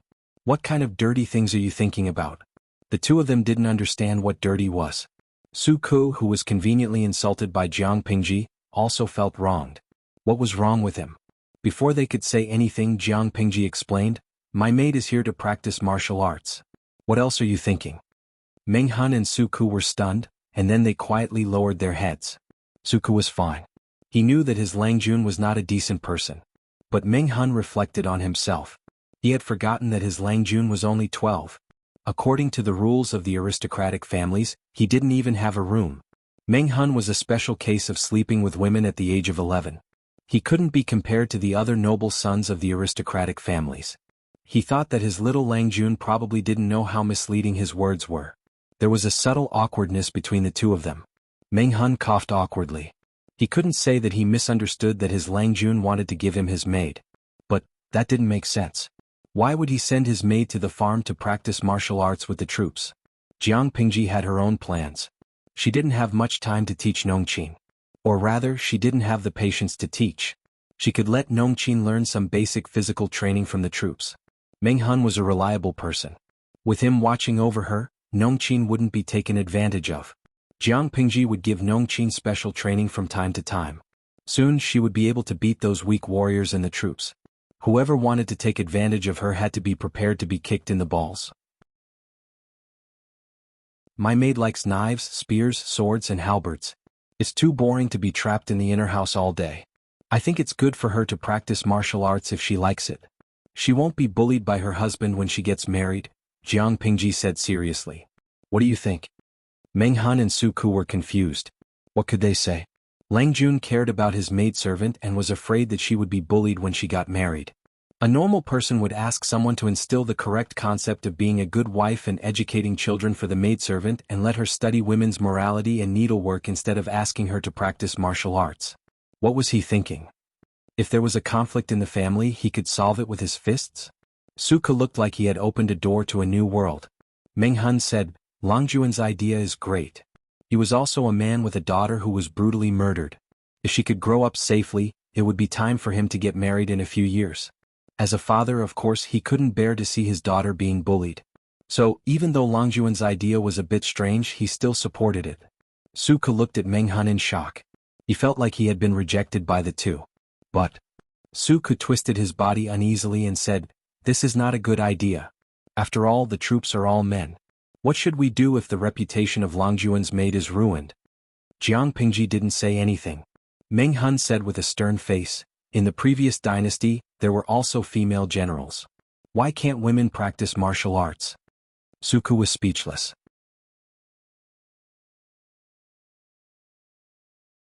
Chapter 184. Although that was what Meng Han said, he still felt uneasy. He felt that something bad would happen. According to his understanding, the personal maids of the noble sons of the aristocratic families would either get married when they were of age, or they would directly become servants in the house. It was extremely rare to see someone like Jiang Pingji, who directly threw her out to practice martial arts. Perhaps it was the only one. Lang Jun was still young and didn't know much about romance, so he didn't mind letting the maid learn martial arts. What if she grew up and regretted it? Meng Han hesitated to express his concern, but he found out that Lang Jun was not ignorant at all. Not only did he understand, but he was also shrewd. His thoughts were different from other men, and he was more broad-minded. Don't worry. I plan to let the maid learn martial arts. You don't have to be so nervous. Jiang Pingji shook her head and began to put on a bluffing air. It was difficult for the people of this era to understand her thoughts and persistence, so she planned to use a way that the people of this era could understand to explain her thoughts. Moreover, her fallacious reasoning could convince people. She said, I often read the books of the predecessors and read the history books. I found a very interesting phenomenon. Suku was interested when she mentioned the history books. He asked, Lang Jun, what did you find? Jiang Pingji said, most women were vassals or even goods that could be bought and sold. This phenomenon was especially serious before the chaos of the 16 kingdoms. The emperor of a country had as many as 33,000 concubines and maids. Although it was an exaggeration, it showed how extravagant the emperor was at that time. On the other hand, men could not marry. In some places, brothers, uncles and nephews even shared wives. It became a custom. Suka nodded. The books he read were all from the study of the Lus, so he had naturally read the content. Later, the last emperor favored the villains. He was extravagant and drained the national treasury.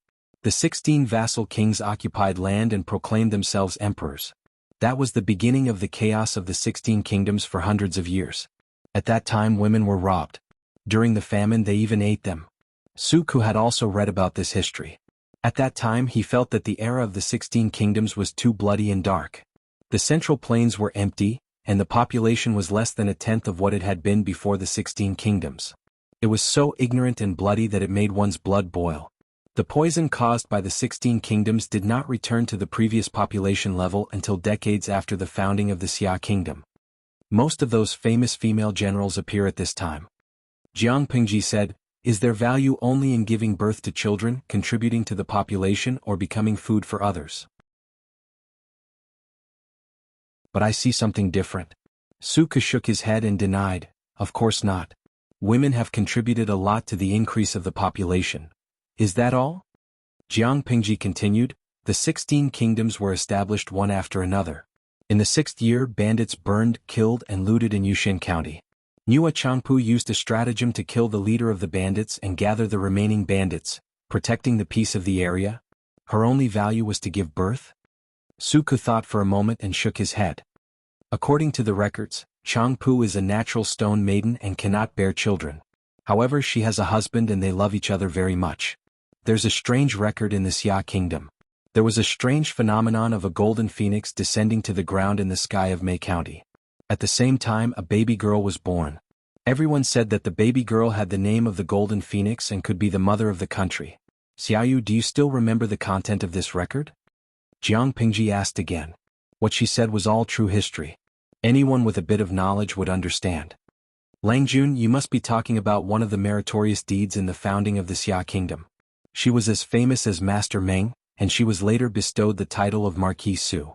Then, Jiang Pingji mentioned a few other famous women in the 16 kingdoms or in the early days of the Xia kingdom. Finally, she said, from this, it can be seen that women can also create meritorious deeds that are not inferior to men. So why is the position of women getting closer and closer to that of the 16 kingdoms? I heard from the merchants that Zhongzhao is now promoting a book called Women's Precepts.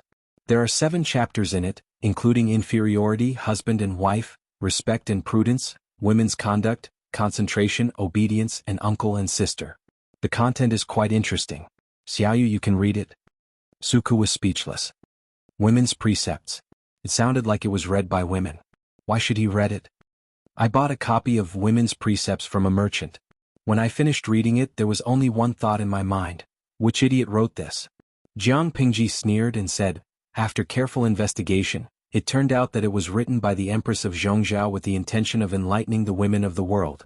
There were even Confucian scholars who wrote that Master Su's behavior was immoral and hoped that the title of Marquis Su would be revoked. When Suku heard that, he almost exploded.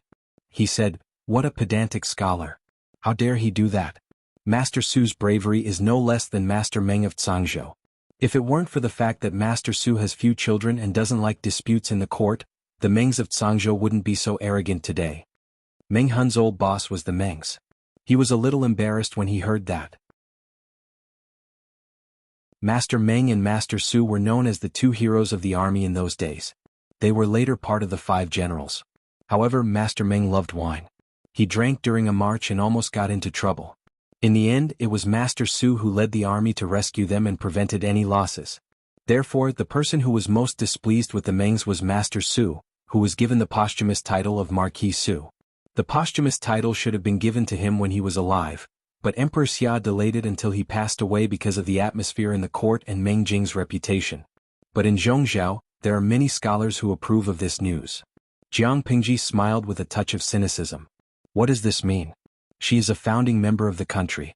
Because of her identity as a woman, she fought in battles all her life and made countless contributions.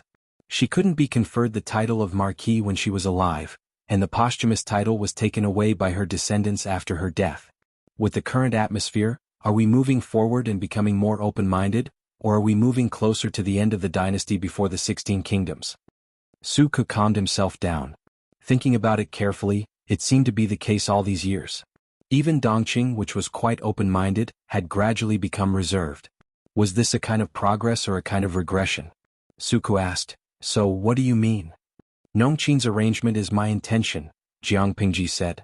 After the establishment of the Xia dynasty, the people's livelihood and population have indeed recovered a lot.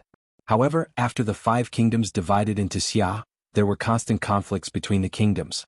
The population that had just started to improve showed signs of withering again. It was already like this, yet the Queen of Zhongzhao still came up with the so-called women's precepts, which required women to be faithful to one man and not marry a second husband. It would be a miracle if the population increased, but the people of Zhongzhao were also brainless. They actually thought that it was very reasonable. Later on, they asked the women and their families to study the women's precepts written by the queen. Had their brains been digested into sh*t? Wasn't the correct way to cultivate the people's health, encourage farming, urge men and women to marry, and issue appropriate laws to support it? If this kind of brain could become the emperor, the F***king system still wanted her to fight in the palace to win the favor of this kind of person. She must be brainless. The innocent system.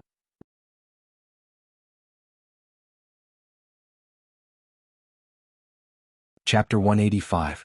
Suku sighed. Dongqing also had a post-war recovery law, but some aristocratic families exploited and obstructed it, so it could not be implemented. Now there were still conflicts between the countries. The southern man and the northern borderline were eyeing each other covetously.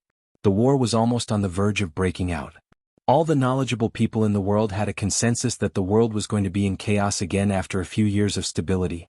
Thinking about the history of the 16 countries, and looking at the 5 countries that were not giving in to each other, Suku felt more and more helpless. People were like duckweed, drifting without anyone to rely on. The clear voice of the young man continued to ring in his ears, as if it had a strange charm that calmed people's hearts and souls. Young strong men died on the battlefield. If the remaining women don't have the ability to protect themselves, they will be taken back by the northern borderline and the southern man and suffer all kinds of humiliation. If they don't have children continuously, they will be treated as two-legged sheep by the livestock and be killed when they are hungry. Langjun, you mean? Although Suku was a man, he had longed for those extraordinary women in the previous dynasty for a long time and admired them wholeheartedly. Because of his admiration, it even affected his choice of future wife. His mother also had a great influence on him. She was a strong woman. Even if she lost her husband at a young age, she could still grit her teeth and raise Suku. She taught him how to be a man and provided for him to study. She was like the most common weed that would not be easily subdued despite the wind and rain and trampled on by pedestrians. He didn't dare to imagine that if he married a weak and graceful woman, who was docile and beautiful, who also cried in the wind and screamed when she saw snakes, insects, rats and ants, then when something happened to him, who would his wife and children rely on? Who else could they rely on? It was precisely because of this that Suku agreed with what Jiang Pingji said, even if it was a little off the mark. Suku vaguely understood and felt that this person really had the look of a wise ruler. However, he soon found out that it was all a lie. Women can also make such achievements. Why do they have to be tied up like canaries? Their wings can't fly and they can only be used as decorations? Other than being admired, being a part of your wealth, giving birth to children, supporting your husband and children, there's no other value? Meng Hun did not interrupt, but he also shook his head in denial. Everyone had a daughter. If they gave birth to a daughter and raised her painstakingly, only to have her become a servant to another man, who could bear it? Meng Hun said, as a father, I naturally don't like my own flesh and blood being treated so lowly. Suku was still a fledgling, but when he imagined his future, he found it hard to accept. A husband and a father were two completely different identities. Naturally, their perspectives were different. I don't think that's the point. The point is, it's such a waste of manpower and resources. Not only did they cripple him, but they also wasted his excellent combat strength. Women had the same battle prowess as men, so why did men have to go to war while women stayed at home? Why don't we go together? Suku and Meng Hun were speechless. They were dumbfounded. This was different from the usual way of stirring up love. So, from the beginning to the end, she had said so much, laid so much groundwork just to say that women should stay at home and not go to the battlefield to waste their strength? This was the real deal, using women as men, right?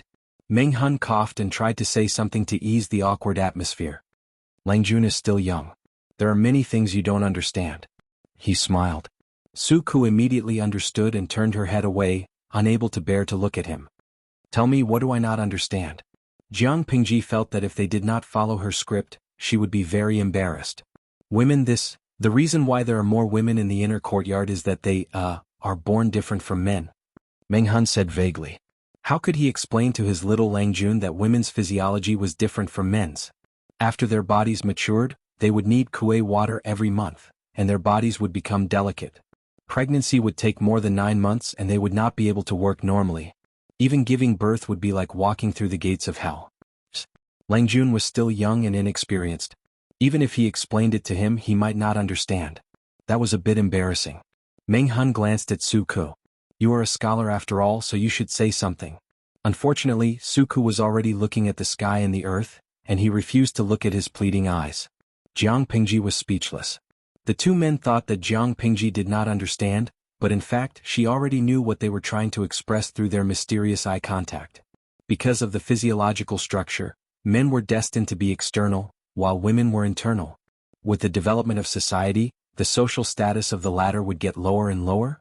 If these words were said to people in ancient times, it would indeed be the case. But it did not make sense in front of Jiang Pingji. There is nothing in this world that is impossible. Jiang Pingji curled her lips mysteriously and said that out of the blue. Suku and Meng Hun stopped eye contact and looked at her. They did not know what she meant. Jiang Pingji obviously did not want to explain. We're going off topic. Anyway, Nongqin will be training with the troops in the farm. As for training tasks, you don't have to deliberately give her preferential treatment, and you don't have to relax the standards. Just do what you need to do. When the training is almost done, I will make other arrangements. Jiang Pingji didn't believe that they would lose to a group of weak fighters. She taught them with special attention. Meng Hun nodded, but he still wanted to protect her a little bit. After all, girls were different from rough men. That is not a problem. It is also a good thing that Langjuan's maidservant wants to learn martial arts. At least she can protect Langjun. But they are rough people and sometimes their mouths are not clean. If they are wronged. Meng Hun did not dare to say that he could completely avoid it. Jiang Pingji said indifferently, "It's okay. If someone says something dirty, Nongqin will just break a few of their teeth. If they could fight, they would use their fists to reason." Meng Hun was speechless. If his subordinates had such violent thoughts, Meng Hun would definitely say something. But the one who said it was Langjun, so he, up to you, up to you, up to you. After Meng Hun left to prepare, Suku suddenly thought of something and asked her a question. Langjun, you want women to go to the battlefield just because you think it is a waste of combat power? He deliberately emphasized the word just. Jiang Pingji suddenly smiled slyly and said, Xiaoyu knows me well. Suku was speechless. He suddenly did not want to listen to what Jiang Pingji had to say next. He was afraid that it would shock him. But it was too late. The world values boys more than girls. Many families abandon their daughters and let them be taken away by wolves and tigers. Even if the children grow up, most of them are treated harshly. If the men in the family need money to get married or build a house, most of them will sell the girls cheaply. Suku felt that he did not need to listen anymore. Jiang Pingji wanted him to hear it. With the same amount of silver, one strong man can buy 2 girls and even have extra. Most importantly, it was cheap. She could build 2 troops with the same amount of silver. Suku was speechless. Just as he expected.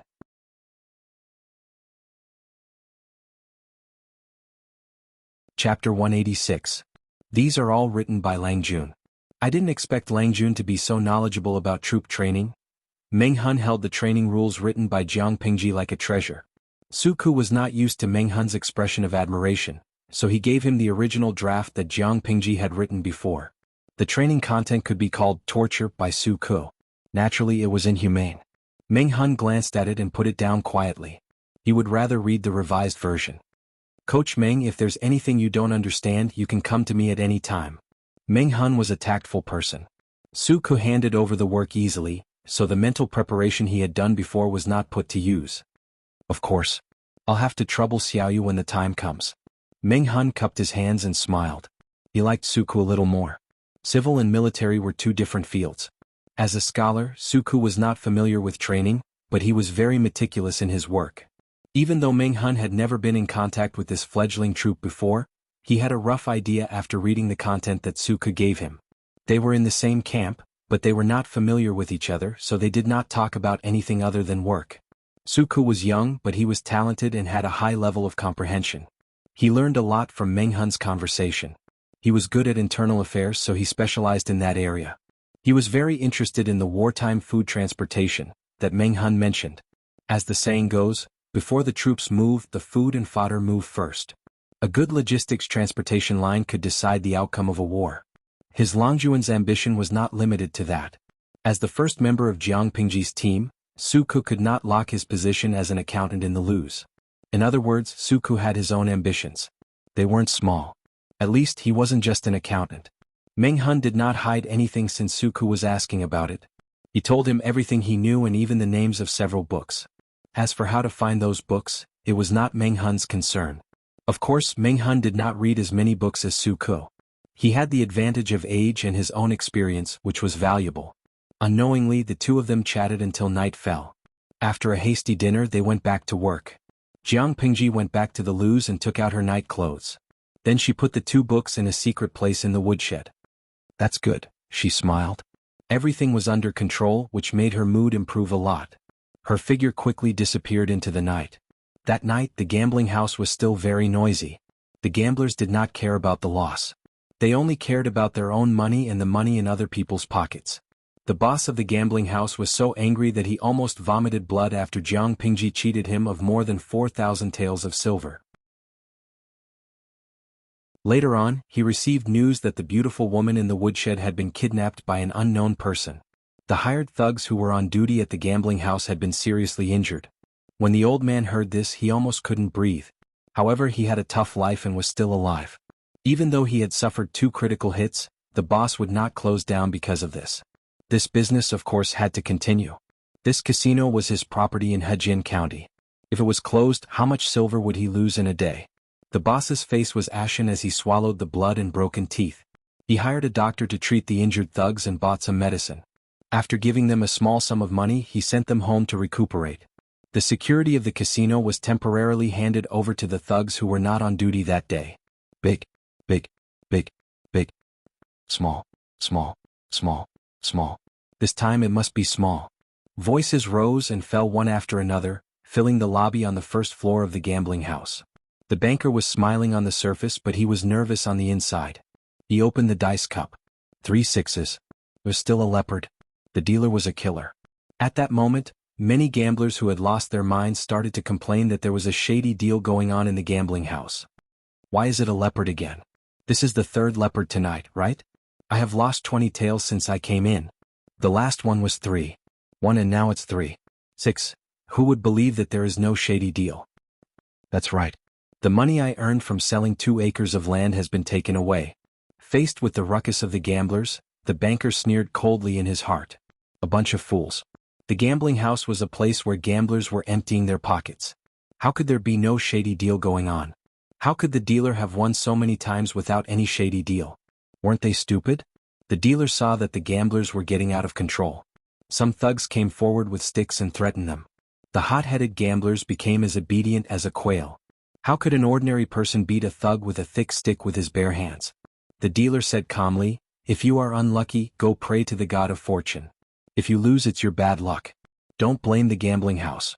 What kind of place do you think the gambling house is? If you win, you lose. If you don't win, you have to be arrogant, right?" In fact, the dealer was also in a dilemma. He had lost too much money and no one was making money. Even the stupidest gamblers would be vigilant. But what could he do? The gambling house had been cheated of so much money. The boss naturally continued to exploit the gamblers. In the past, he only occasionally pulled wool. Now he planned to shave all the wool off the fat sheep. If you want to gamble, go. If not, get lost. The dealer waved his hand in annoyance. The gamblers looked at each other. In the end, no one left. They continued to hold on to the idea that they could make a comeback in the next round and earn back the money they had lost. They continued to indulge in this cruel trap. The dealer saw that they had surrounded the gambling table again. He snorted coldly in his heart. Despicable. The gambling house was still noisy and lively. The roars were mixed with the ecstasy of making money. It continued until dawn. Early in the morning, the leaves of grass were covered with mist. The city gates had not opened. Many people had gathered outside the city. Many of them had brought the vegetables they had harvested from their fields. With a creak, the city gates opened. The people began to line up and enter the city one by one. Thump, thump, thump. The crisp sound of horse hooves came from afar. The people at the end of the line were carefully counting the eggs in their baskets. These were laid by their big hen. They had saved up for a few days to gather these few catties. They were waiting to sell them at a good price at the market to subsidize their family. Get out of the way. The people had already moved aside when they heard the horse hooves. However, they did not expect the other party to be so arrogant. They did not stop at all. Ah! Help! My eggs! My eggs! Who stepped on me? It hurts, ouch!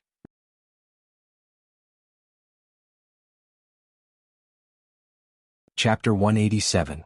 Those who were lucky enough to escape fell to the ground, while the unlucky ones were trampled by the hooves of the horses. Immediately, a middle-aged woman was trampled on the left side of her chest. After the sound of bones breaking, her chest caved in.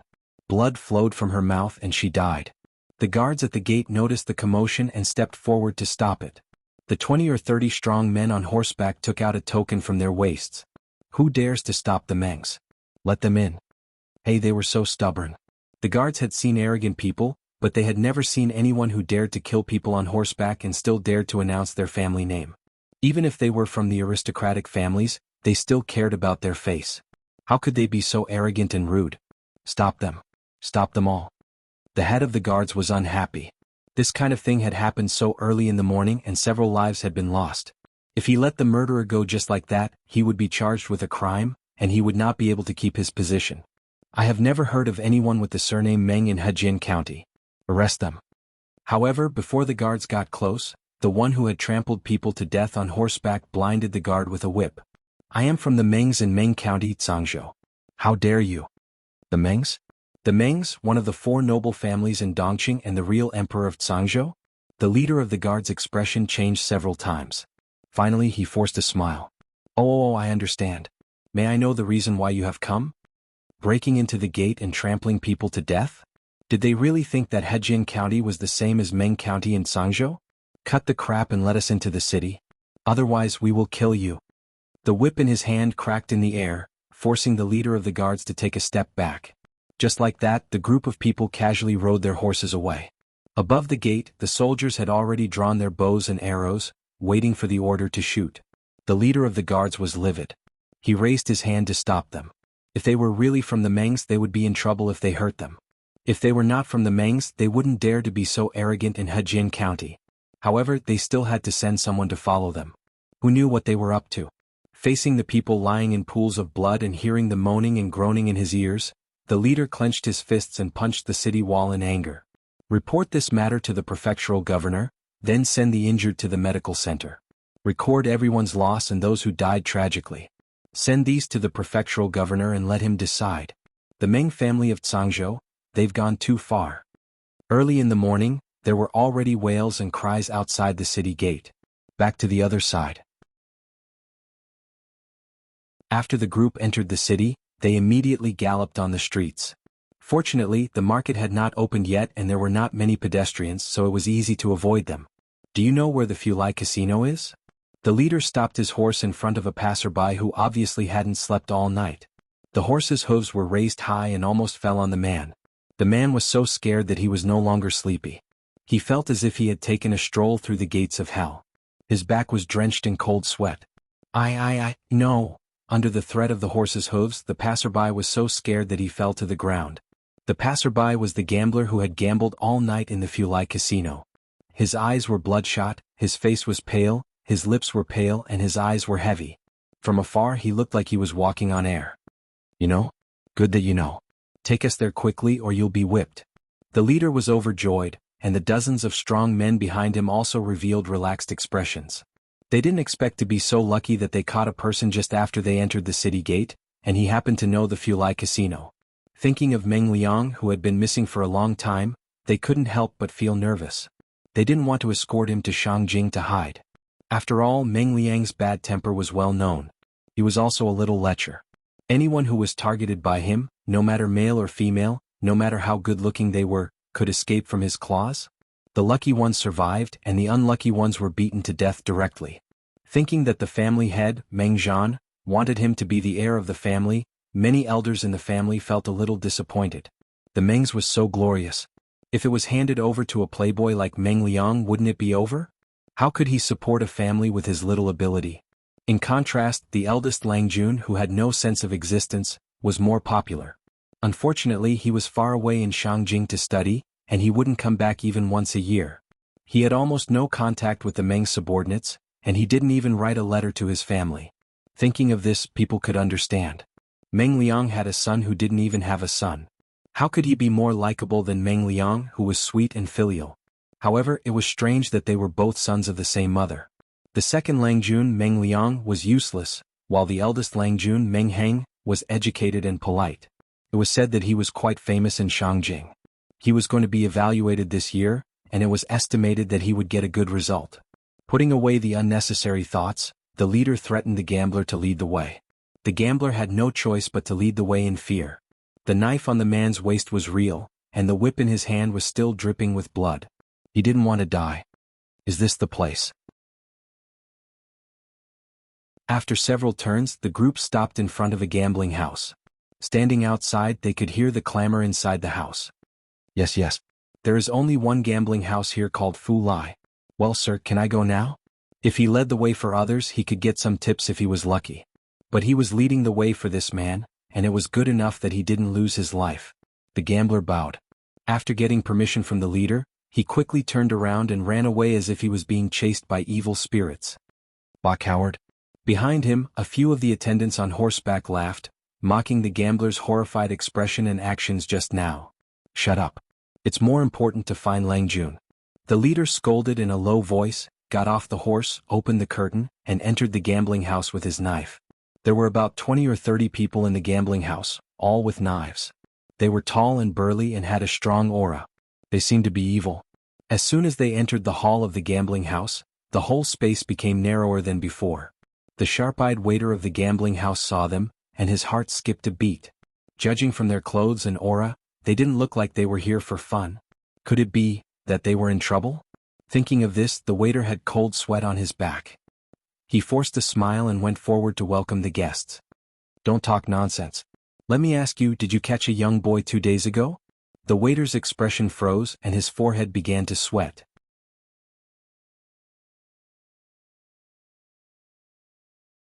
Chapter 188. Humph, don't play tricks with me. But did you catch a very good-looking young boy here? The leader was experienced and knowledgeable. How could the waiter's thoughts escape his eyes? He immediately brandished his whip to demonstrate his power. With a loud crack, the sturdy gambling table broke into pieces. The gambler who could not dodge in time was whipped. In the next second, a frightening line of blood seeped through his clothes, scaring everyone away. There was only a broken gambling table left on the ground, and a gambler who was holding his waist, blood oozing out from between his fingers. "If you don't tell the truth, I'll let you all have a taste of being whipped later. Let me ask you one more time. Did your gambling house capture a very good-looking young man a few days ago? Speak, did you catch him?" The whip in the man's hand was extremely thick, about the thickness of 2 fingers of an adult. There were many fine and dense barbs on the long black whip. The tail of the whip was strung with more than 20 thin blades. With this kind of whip, it did not require much strength to whip someone until they bled profusely. If one used more strength, they might not even be able to withstand a single whip and directly die. The waiter was relatively close to the leader, so he could clearly see the blood dripping from the barbs on the whip. He was immediately scared out of his wits. This little one. The waiter originally wanted to be stubborn, but when his eyes met with the leader's, a kind of illusion of death assaulted him, as if his neck was being strangled by an invisible force, causing him to be unable to say the rest of the words. The other gamblers did not know what had happened, but they knew that the gambling house was probably in big trouble. They wanted to sneak away, but the leader's entourage blocked the door, looking as if they would not let him go until they got an answer. The waiter was unwilling to speak, but the other gamblers felt pity for their lives, so they naturally opened their mouths. 2 days ago we did catch such a young boy. I heard that the boy is extremely beautiful as a fairy. His skin is exquisite and his taste is also. The gambler was the first to speak, but before he could finish his words, he was already covered by the person beside him. The entire lobby was silent. Everyone could feel an invisible chilling atmosphere enveloping the entire place. Those gamblers were all ordinary people, and their bodies were even weaker than ordinary people. When had they ever faced such a murderous aura? He was so scared that his legs started to tremble. His knees went soft and he knelt on the ground with a plop. He didn't feel any pain in his knees at all. What they didn't know was that the leader and his followers were also extremely shocked at this moment. They were so shocked that they forgot how to react. They were all adult men who had experienced sex and played with women before. Perhaps some of them had even played with men before. As for what the gambler had described, they knew very well in their hearts what kind of scene would happen. At this moment there was only one thought in everyone's mind: it's over. It was indeed over. It was Meng Liang. The Zongzi that Meng Zhan favored, the future leader of the Meng family, was now in a gambling house. It was so embarrassing. The leader's expression was incomparably gloomy, even turning ashen. He didn't dare to think about the storm they would have to face after rescuing Meng Liang. The waiter also wanted to cry but had no tears. He had already realized that the kid he had caught earlier really had a powerful background. Now that they had come to ask for Meng Liang, it was obvious that he was a tough guy. How could a small gambling house resist them? The waiter said shakily, He really isn't here. He was released a long time ago. How could the leader believe that? He would rather believe that these people had evil thoughts about Meng Liang and locked him up in a small dark room. He waved his hand, and the 20 to 30 followers he had brought with him guarded all the entrances and exits of the gambling house, not allowing anyone to escape. Search. The order was given and the demolition. No, the search began. The leader was like a stone pillar standing where he was. He crossed his arms in front of his chest, and his resolute face was solemn. The waiter wanted to cry but had no tears. The other thugs received the news and wanted to come up with wooden sticks. One of the followers pulled out a knife from his waist. Blood splashed, staining the gambling table and the scattered silver and gambling equipment. Everyone watched as the thug's arm was chopped off, and then the knife pierced through his chest. He fell to the ground with his eyes wide open in horror. Someone was dead. Blood quickly spread and filled the entire hall. The timid gamblers covered their mouths and vomited. The brave ones also turned pale like a white wall covered with a layer of lime. Although the thugs in the gambling house were used to doing heartless things, they still knew fear. They only dared to seriously injure people, but they didn't dare to kill them.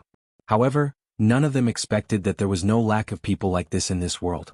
The knives on their waists were all genuine and could take a person's life. The wait was especially long. One by one the followers came up with a pale face, but none of them could find Meng Liang. Sir. Our restaurant was indeed blind and caught that young man, but, that very night, that young man had already been rescued. The waiter was trembling with fear, and his 2 skinny legs couldn't stop trembling. He didn't dare to tell the truth.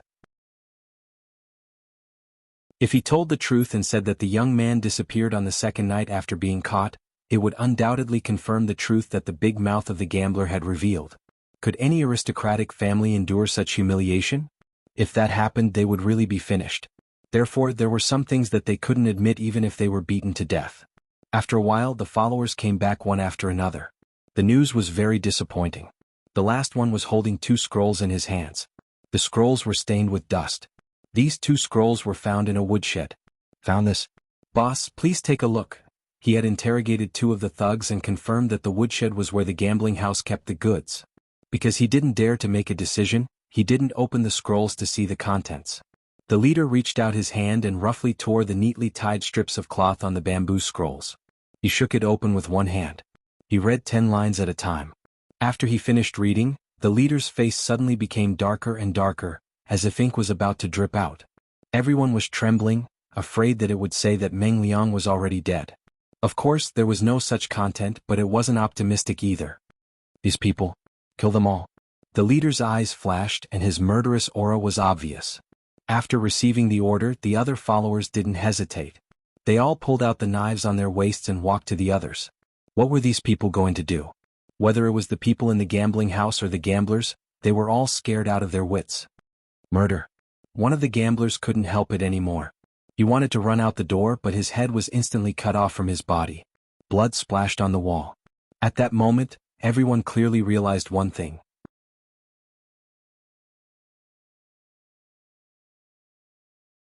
Chapter 189. What's going on? Jiang Pingji had just finished her breakfast. She meditated for a while and then turned on the streaming room. She greeted the audience as usual. On the way to the study room, she saw 2 servants whispering to each other by the rockery. One of them was crying and looked very sad. Her 5 senses were very good, but they were also troublesome. To deal with this flaw, Jiang Pingji would usually suppress her 5 senses to keep them at half the level of ordinary people. She was a bit far away, so she only heard some words like, city gate, someone died, and someone was injured. The servants were all panicked when they saw Jiang Pingji. It was still working time, so how could they not be flustered when they were caught slacking? The Lu's had its own rules and regulations. After County Chief Lu came back, he became more strict and did not allow anyone to slack off. Don't be so flustered. Tell me what happened at the city gate. Jiang Pingji faced the middle-aged woman who had been crying secretly. I'm not an unreasonable person. I won't blame you if you have a reason for chatting. The middle-aged woman grabbed her sleeves nervously and said sadly, This morning my mother and father entered the city together. We didn't expect a group of strong men who claimed to be from the Mengs of Zhangzhou to break in. They rode their horses and injured people. My father tried to protect my mother and one of his legs was trampled by a horse. Jiang Pingji's face turned serious, and the audience in the streaming room expressed their shock. Mingyue Tinya, oh my God, did I hear it wrong? Armstrong, why do I feel that all the people and things that the streamer has been in contact with recently are related to the Mengs? Ye Qingzhou, the Mengs are too arrogant. They even dared to break into the city gate. Do they want to die? Since your father was injured, I guess you must be anxious now and have no mood to work. Go to the cashier and get an extra month's salary to buy some nourishing tonics for your father. He is old and will not recover as quickly as young people. The servant heard that and suddenly burst into tears. She thanked Jiang Pingji repeatedly. After she left, Jiang Pingji looked at another servant who came to deliver a message. Her eyes turned cold. Come here and tell me what happened at the city gate this morning. Be as specific as possible. Jiang Pingji had expected Meng Liang's entourage to come, but she didn't expect them to come so quickly and so arrogantly. They even let their horses hurt people, and it seemed like they even killed them. It was a servant woman who came to deliver the news. She was a servant of the Lu residence, but she didn't live in the Lu residence. She usually worked in a secluded area in the outer yard and was very idle. After she was done with her own work, she still had time to gossip about the rumors in the marketplace. She could be considered the gossip center of the entire Lu residence. Although she wasn't present as a gossip girl, her storytelling skills were quite good. She narrated it vividly. "Are you sure someone died?" Jiang Pingji asked. Her eyes flashed with a hint of murderous intent. Her impression of the Mengs dropped by half. The servant woman gestured with her hands and said, "That's right. There were more than a few who were trampled to death by the horses' hooves. There was also a beautiful girl who was of marriageable age and followed her mother into the city to buy some red hair ropes. Who would have thought that this would happen? Everyone says that the man surnamed Meng is the local tyrant of Zhangzhou. He can't even control the current officials. Now that I see it, it's true." Jiang Pengji glared at her coldly and said, "How dare you say something like that? Don't take your life." The maidservant came back to her senses and immediately broke out in a cold sweat. She quickly bent down and begged for mercy. "It's good that you have a long memory. Trouble comes from the mouth. It doesn't matter if you die or not, but don't drag the entire Lu residence into it." Jiang Pingji waved her hand and gestured for her to leave. "Since there's a reason for this, I won't make trouble for you this time. Don't leave your post without permission in the future." The bullet screen in the live stream room flashed past her eyes one after another. Some of them were like ha ha ha, while others were like lol. Raising a chestnut, the host's behavior is typical. Only the officials are allowed to set fires, but the common people are not allowed to light lamps. I remember that she named the royal family of Dongqing by name. When the servant said so, she scolded her with a straight face, hoping that the maidservant would be traumatized.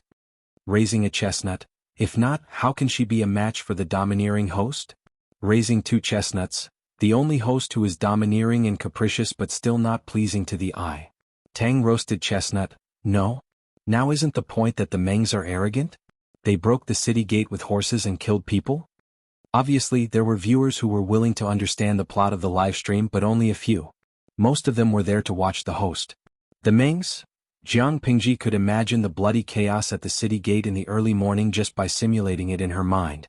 In the future, the first ones to be destroyed will be the Mengs. She suddenly opened her eyes, turned around and left the Lu residence.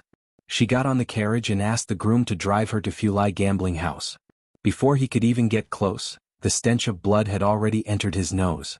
Everyone's blood was slightly different.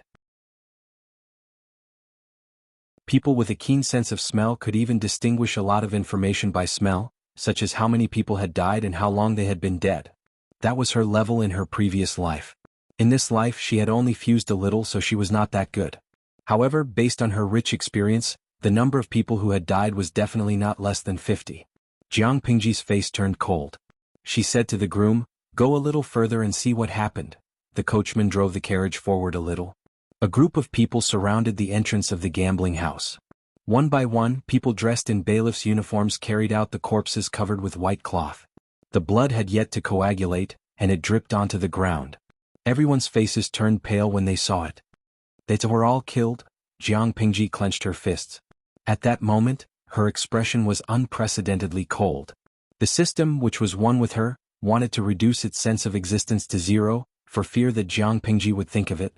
No, I really can't stand the angry aura of the host. The almost stagnant atmosphere did not last long. Jiang Pingji loosened her fists and opened her eyes, which were clear and bright again. Go and ask them what exactly happened. The coachman got off the carriage and asked. Jiang Pingji lifted the curtain. The bailiffs inside were still moving the corpses. One of them was carrying a large bag of bloody things. Fresh blood stained the coarse cloth and dripped down continuously. The bag contained the broken limbs of other corpses. Jiang Pingji was shocked. Actually, Jiang Pingji did not need the groom to ask. She could piece together a complete picture based on the discussions of the onlookers. A group of strong men in armor, with big knives at their waists and long whips in their hands, entered the gambling house. Not long after, the people inside were all dead. You mean, the killers and the group at the city gate, are they in cahoots? Someone said mysteriously. He did not dare to raise his voice for fear of being targeted by the group of killers. They must be in cahoots. Someone saw them break through the city gate and go straight to this gambling house. A life for a life. These executioners should be executed.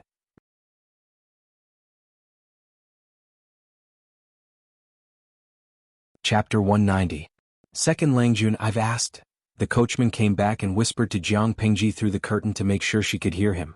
After a while, Jiang Pingji asked, "Is there any sign of the Lu's residence in the carriage today?" The coachman was stunned for a moment and then he answered, "Langjun, how can I disobey your orders?" Although he did not know why his Langjun suddenly requested not to take any carriages with the Lu's logo, the Lu's were not poor. They had a few carriages for all kinds of banquets and trips. Okay. Jiang Pingji closed her eyes and said to the coachman, "Drive the carriage to Shi City first." Okay. The coachman whipped the horse and it moved gently, bypassed the crowd and went to Shi City. After Jiang Pingji left, there were a few strong men sitting on the second floor of the tea house opposite. The tea on the table was cold, and there was no trace of it being touched. They stared at the gambling house opposite them. They had been waiting for a long time and there was nothing special. They were the Meng's entourage and they were there to protect Meng Liang on his way to Shangjing. The person who was being protected like the moon was the leader. The man's eyes were fixed on a carriage that was moving away, and his eyes were filled with doubt. He called the waiter over and pointed at the carriage that was not far away.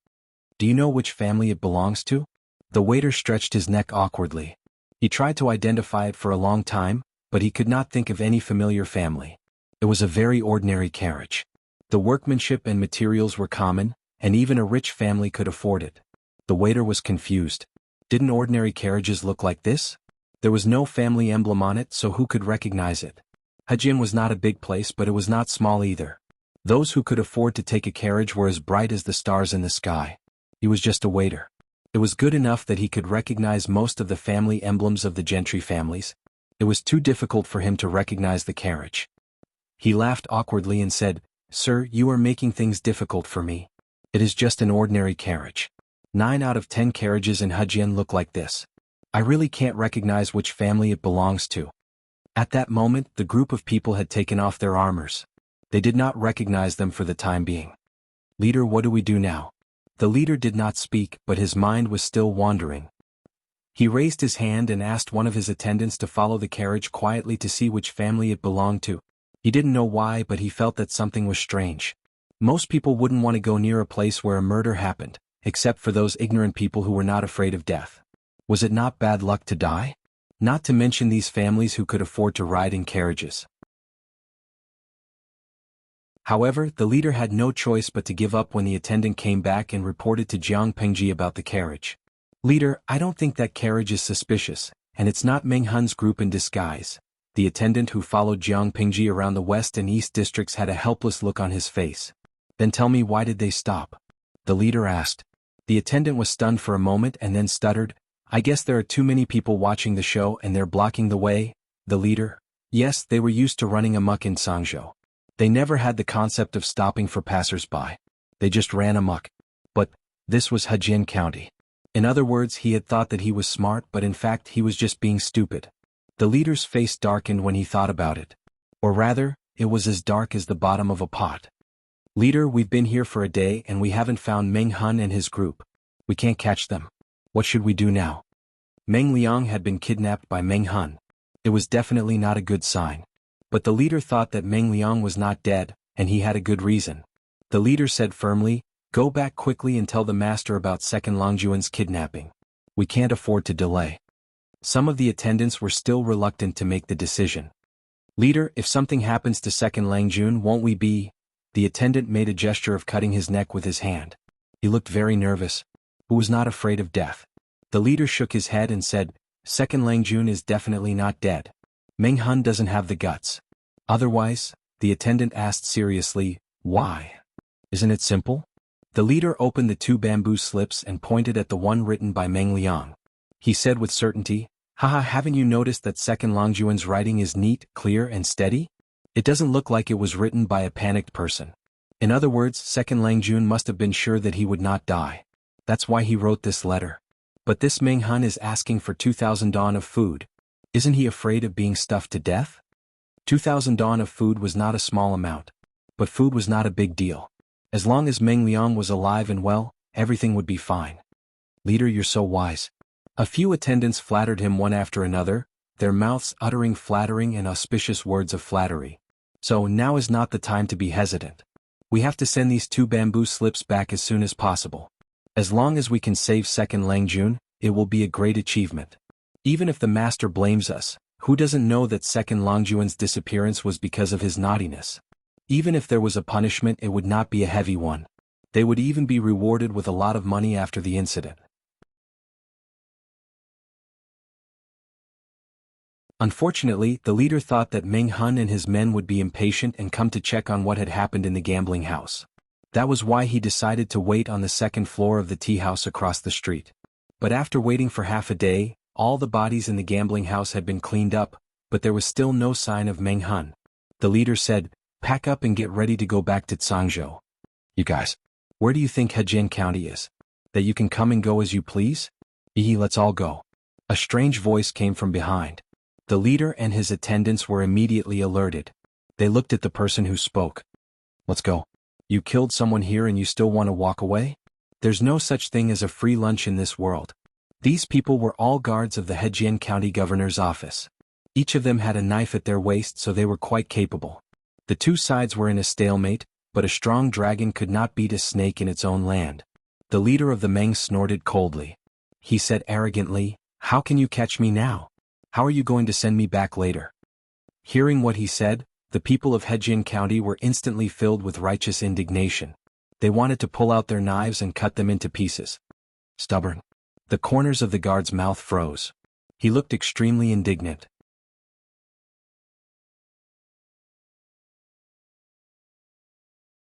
Chapter 191. How much power did the Mengs of Zhangzhou have in Dongqing? The Hejian County chief had only heard about it before. Now that he had seen it with his own eyes, he was furious. What did they mean by he was just a small county chief with a title but no power? What could a small official do to him? This is too much. This is too much. The Mengs of Zhangzhou are too much.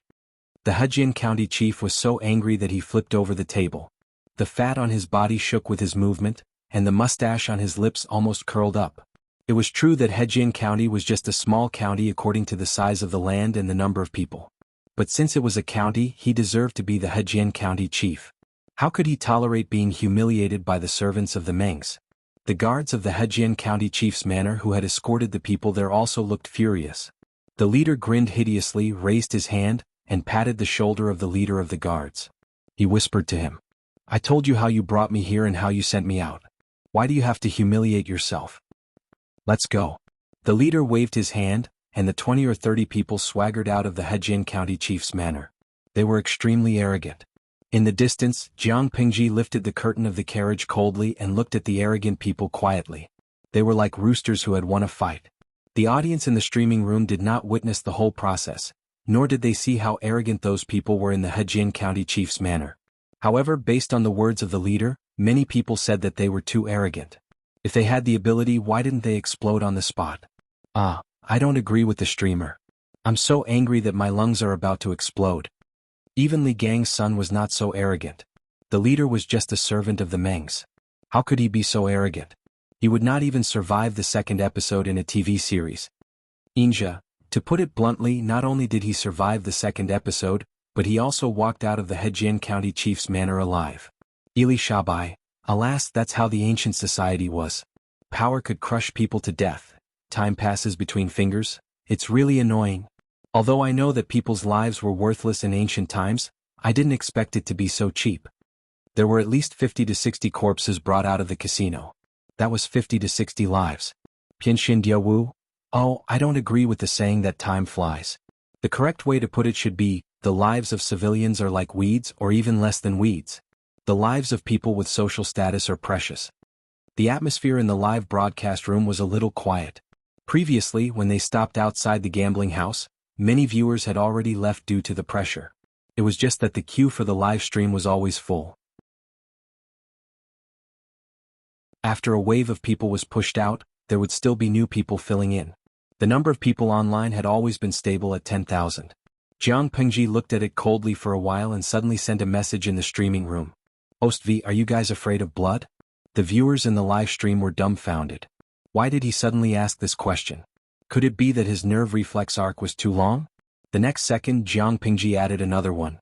Host V, if you're not afraid, I'll teach you the right way to kill. For a moment, the entire live streaming channel was silent, and the bullet screen was empty for a long time. In just a moment, her vision was drowned by the overwhelming number of 660 SAXS.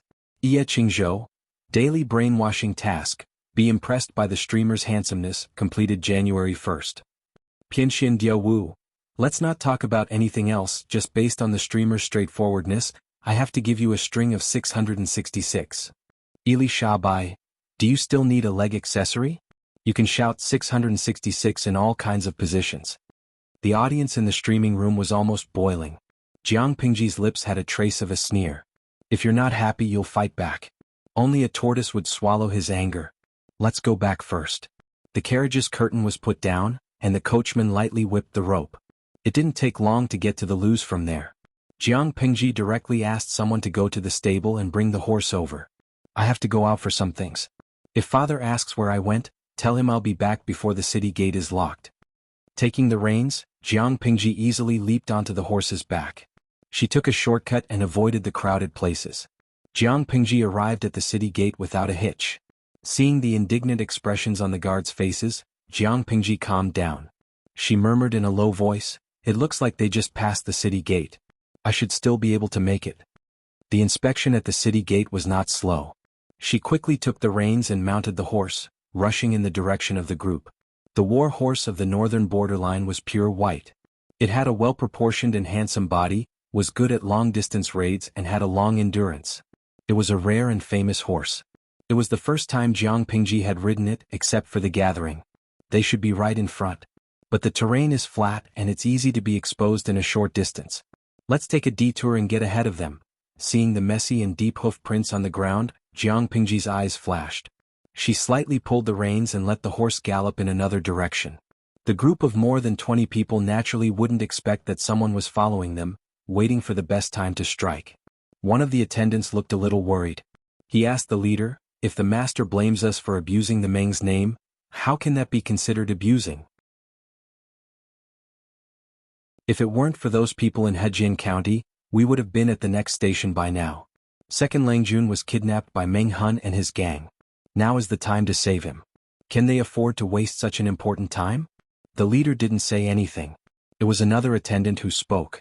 It was not the first time that he had used the Meng's name for his own benefit. Shut up, all of you. It's more important to get to the next station as soon as possible. The leader pursed his lips. He was anxious. Since the leader had spoken, the others didn't dare to say anything. They all lowered their heads and hurried on. Because of the delay, they couldn't get to the nearest station. The horses were exhausted and needed a rest. The leader looked at the sky and wiped the sweat off his forehead with his sleeve. Let's rest here first. He sat on a small stool and rested. His whole body was covered in sweat. The others also looked tired. They had rushed to Hejian County after receiving the news from Meng Liang, but they were too late. Meng Hun had already kidnapped Meng Hun. In order to send the scroll back to Zhangzhou as soon as possible, they had to continue their journey. In other words, they hadn't slept for a day and a night. They wanted to go to the nearest station to rest and prepare enough food and water to feed the horses, but they still didn't make it in time. Leader, we're out of water and food. If they had known this would happen, they would have restocked in Hejian County first. Now they were in the middle of nowhere. It was too cruel. Just send 3 people out to look for him. Rest for an hour. Don't be late. Hejian County was surrounded by deep mountains. There were many ferocious birds and beasts. With their skills, it was easy for them to hunt small prey. On the other side, Jiang Pingji was hiding nearby. She could hear their conversation clearly.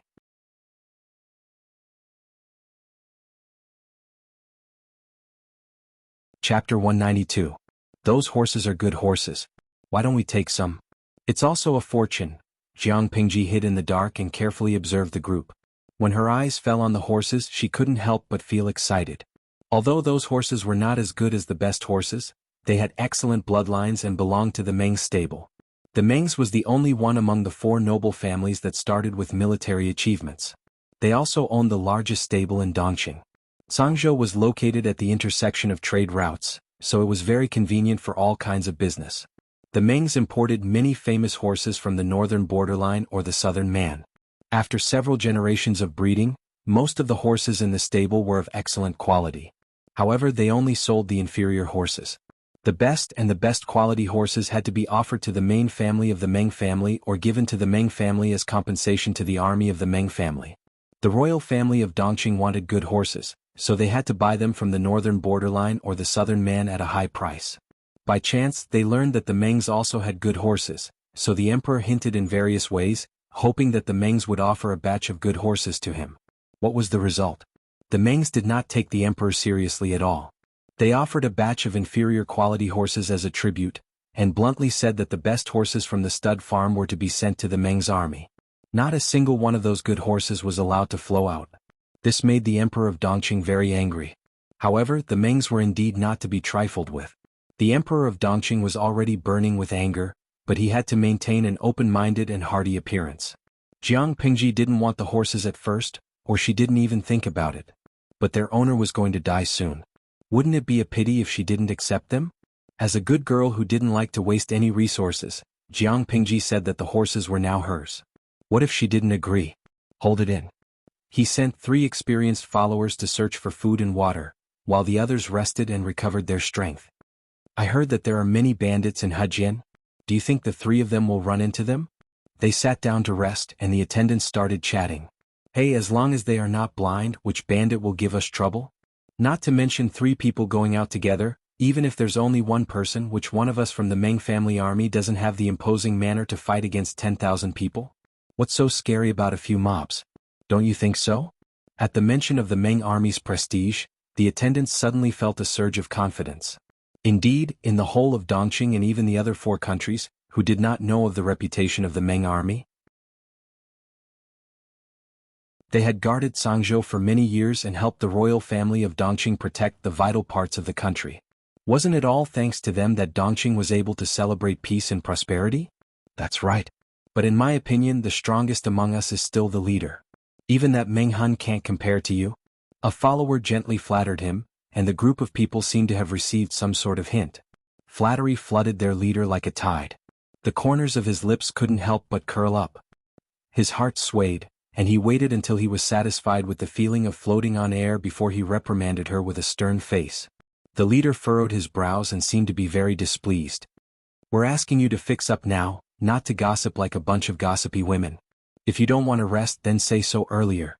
Meng Hun. Haha, a stray dog who betrayed his master isn't qualified to compare to me. The leader is right.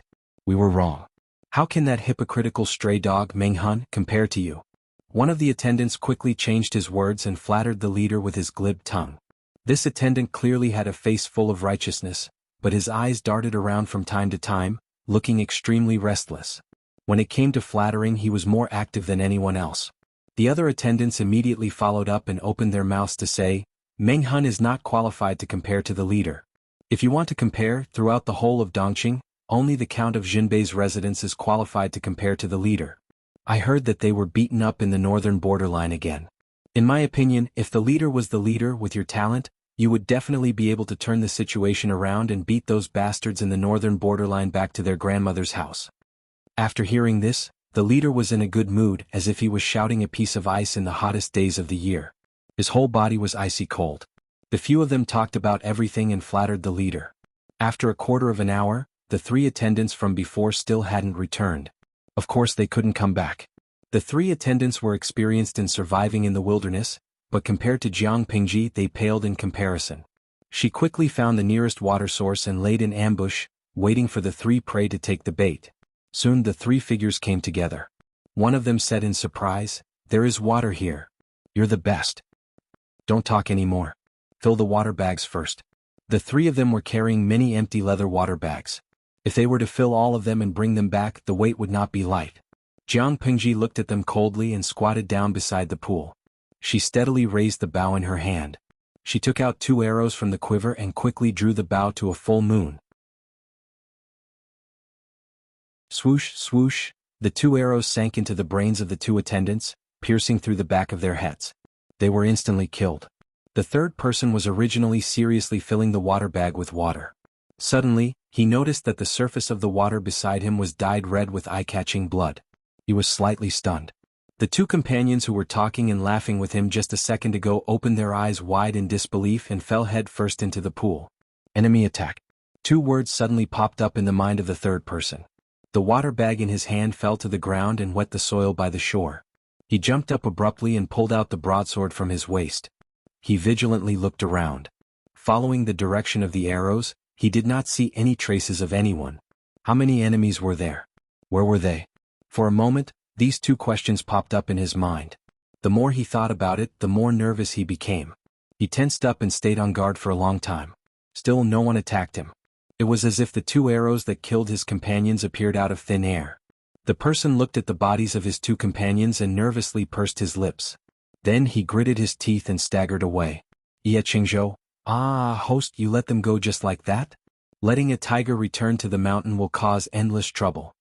Gumiai, although I think killing is very bloody, the host situation is a special case. You can't generalize. Letting the enemy go is harsher to yourself. That person went to inform the others and called everyone over. Can the host deal with so many people alone? Muyu Qingfeng, I want to convince myself that the host can kill more than 20 people, but the host is still a bean sprout, right? Lu Lanting's body was only 12 years old. Compared to the burly men who were 7 feet tall, she was as petite as a white rabbit. Just the difference in physique alone made the viewers in the streaming room nervous. They could not help but break out in cold sweat for Jiang Pingji. Jiang Pingji did not care about the fish that escaped the net. Naturally, her target was not just 2 people.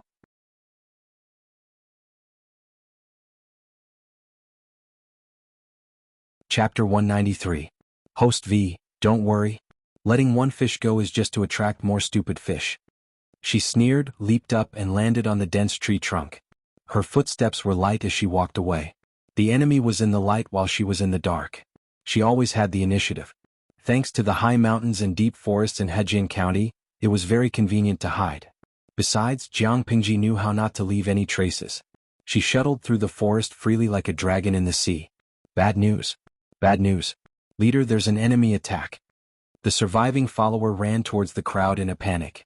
He almost couldn't catch his breath. His lips were pale and he kept muttering, enemy attack.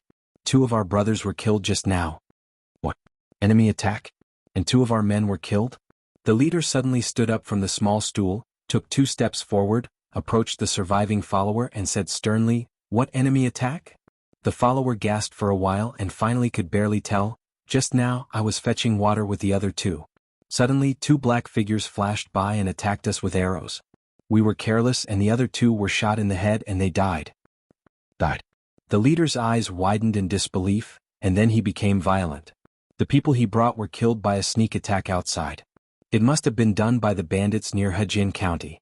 They were really bold. Then you came back just like that. The surviving follower's eyes were red and he said in a tearful voice, Leader, I also want to fight those 2 beasts to avenge my brother, but I still have to save my life, so I came to report to my brothers. My brother's life can't be lost in vain. If others were to find out that our Ming family army was ambushed and killed by 2 bandits, where would we put our faces? The leader listened with a gloomy face and his hands clenched into fists. He suddenly took out his whip and he was full of anger. These mobs have gone too far. The leader gritted his teeth and then he ordered 20 people, let's go to avenge our brothers. Jiang Pingji's 5 senses were no longer suppressed, and she could hear their conversation from this distance. She couldn't help but laugh. The audience in the streaming room could also clearly hear their conversation with the help of the system. Suddenly, there was a sea of 2,333. Gu Mimi, you have a big imagination. You said it as if you saw it with your own eyes. He doesn't even know where the streamer is and he said he saw 2 black figures. Is it just because the streamer shot 2 arrows at once? That's ridiculous. Lao Ciji Lianming, if the streamer makes 3 consecutive kills later, shouldn't they say that there were 5 people who attacked them? Muyu Qingfeng, they have to say that. If they don't make the situation more dangerous, how can they explain that they were so scared that they peed their pants, and left their brothers' bodies and ran away? He was still too young. If he was a little more thick-skinned, he might have directly bragged that there was a platoon of bandits watching him, that he was skilled in martial arts, and that he had broken through the encirclement left and right and finally escaped. Everybody lift chestnut together. Haha, I'm impressed by the comment above. Jiang Pingji waited in a good mood. Although she was not used to using ancient bows and arrows, it was the same as a sniper. Compared with a sniper, she preferred to move from one place to another after shooting. Bows and arrows could not be compared with a sniper rifle. The former's speed and destructive power were too small. Squatting in the same place was simply telling the enemy where she was. Host V. Lao Ciji Lianming, I think your suggestion is acceptable. Jiang Pengji drew 3 arrows from the quiver, raised the bowstring to a full moon and did not move. She squinted her sharp eyes, waiting for the best opportunity. There were 5 people left to guard the horses and luggage. They seemed to be standing loosely, but they were actually very alert. The young man who had survived was left behind. He ran in a panic and accidentally fell twice. He looked very embarrassed. His companion comforted him. Look at you. 2 bandits scared you so much. Look, hasn't the leader already brought people over? If the leader goes out, not to mention 2 bandits, even an entire bandit stronghold will be wiped out by him. The surviving follower was still shivering. His forehead was stained with 2 pieces of mud. Blood mixed with the mud. He smiled reluctantly and was about to look up to thank her when a shadow blocked the sun above his head. The next second, a warm weight fell on him, catching him off guard. Warm, scarlet blood dripped onto his face and almost into his eyes. Whoosh! Jiang Pingji could not shoot 2 arrows at the same time because of her position. It was difficult to kill 2 birds with 1 stone, so she shot continuously at a very fast speed. Enemy, enemy, enemy attack. The attendant raised his hand and pushed away his companion, whose brain had been pierced through. His vision was restored, but there were 4 more corpses around him. Before they could react, they had already passed away. The horse that was quietly nibbling on the grass did not panic at all, nor was it frightened. It was as if the 4 arrows that took their lives just flew out of thin air, without a trace of murderous intent. Jiang Pengji glanced at the follower's almost collapsed expression with satisfaction. Her eyes darkened and she turned back to the previous pool. At that moment, the leader had brought people to the pool where the incident happened. 2 bodies were floating alone, blood stained the water, and the 2 arrows that had pierced through their brains were still hanging on them. The leader's face darkened and he asked people to go forward and fish up the bodies. He raised his hand and pulled out one of the arrows, not caring about the colorful liquid splashed on his body. He turned the arrow over and did not see any special personal marks on it. It seemed that it was really done by bandits? The leader pondered and said, "Go check around and see if there are any traces of other people's activities." After a search, the result was regrettable. It seemed that the 2 people who attacked them were ghosts without feet. There were no other footprints or traces of other people's activities on the ground. The leader did not believe it and went to check for himself. It was true. At that moment, someone could not help but murmur in his heart. They said they saw 2 shadows. Could it be ghosts? Shut up. How could there be ghosts in broad daylight? Although someone refuted, everyone was still a little scared. At that moment, a cold wind blew through the forest, making their scalps numb. Leader, we can't find any evidence here, and there are no traces of other bandits. Should we continue to search? The leader broke an arrow. It seemed that he could not understand why there was no trace at all. How did the other party do it? Ghosts? Haha, only mediocre people would believe that. The leader did not give up and checked again. In the end, he had no choice but to go back. A total of 28 horses were still in their original place.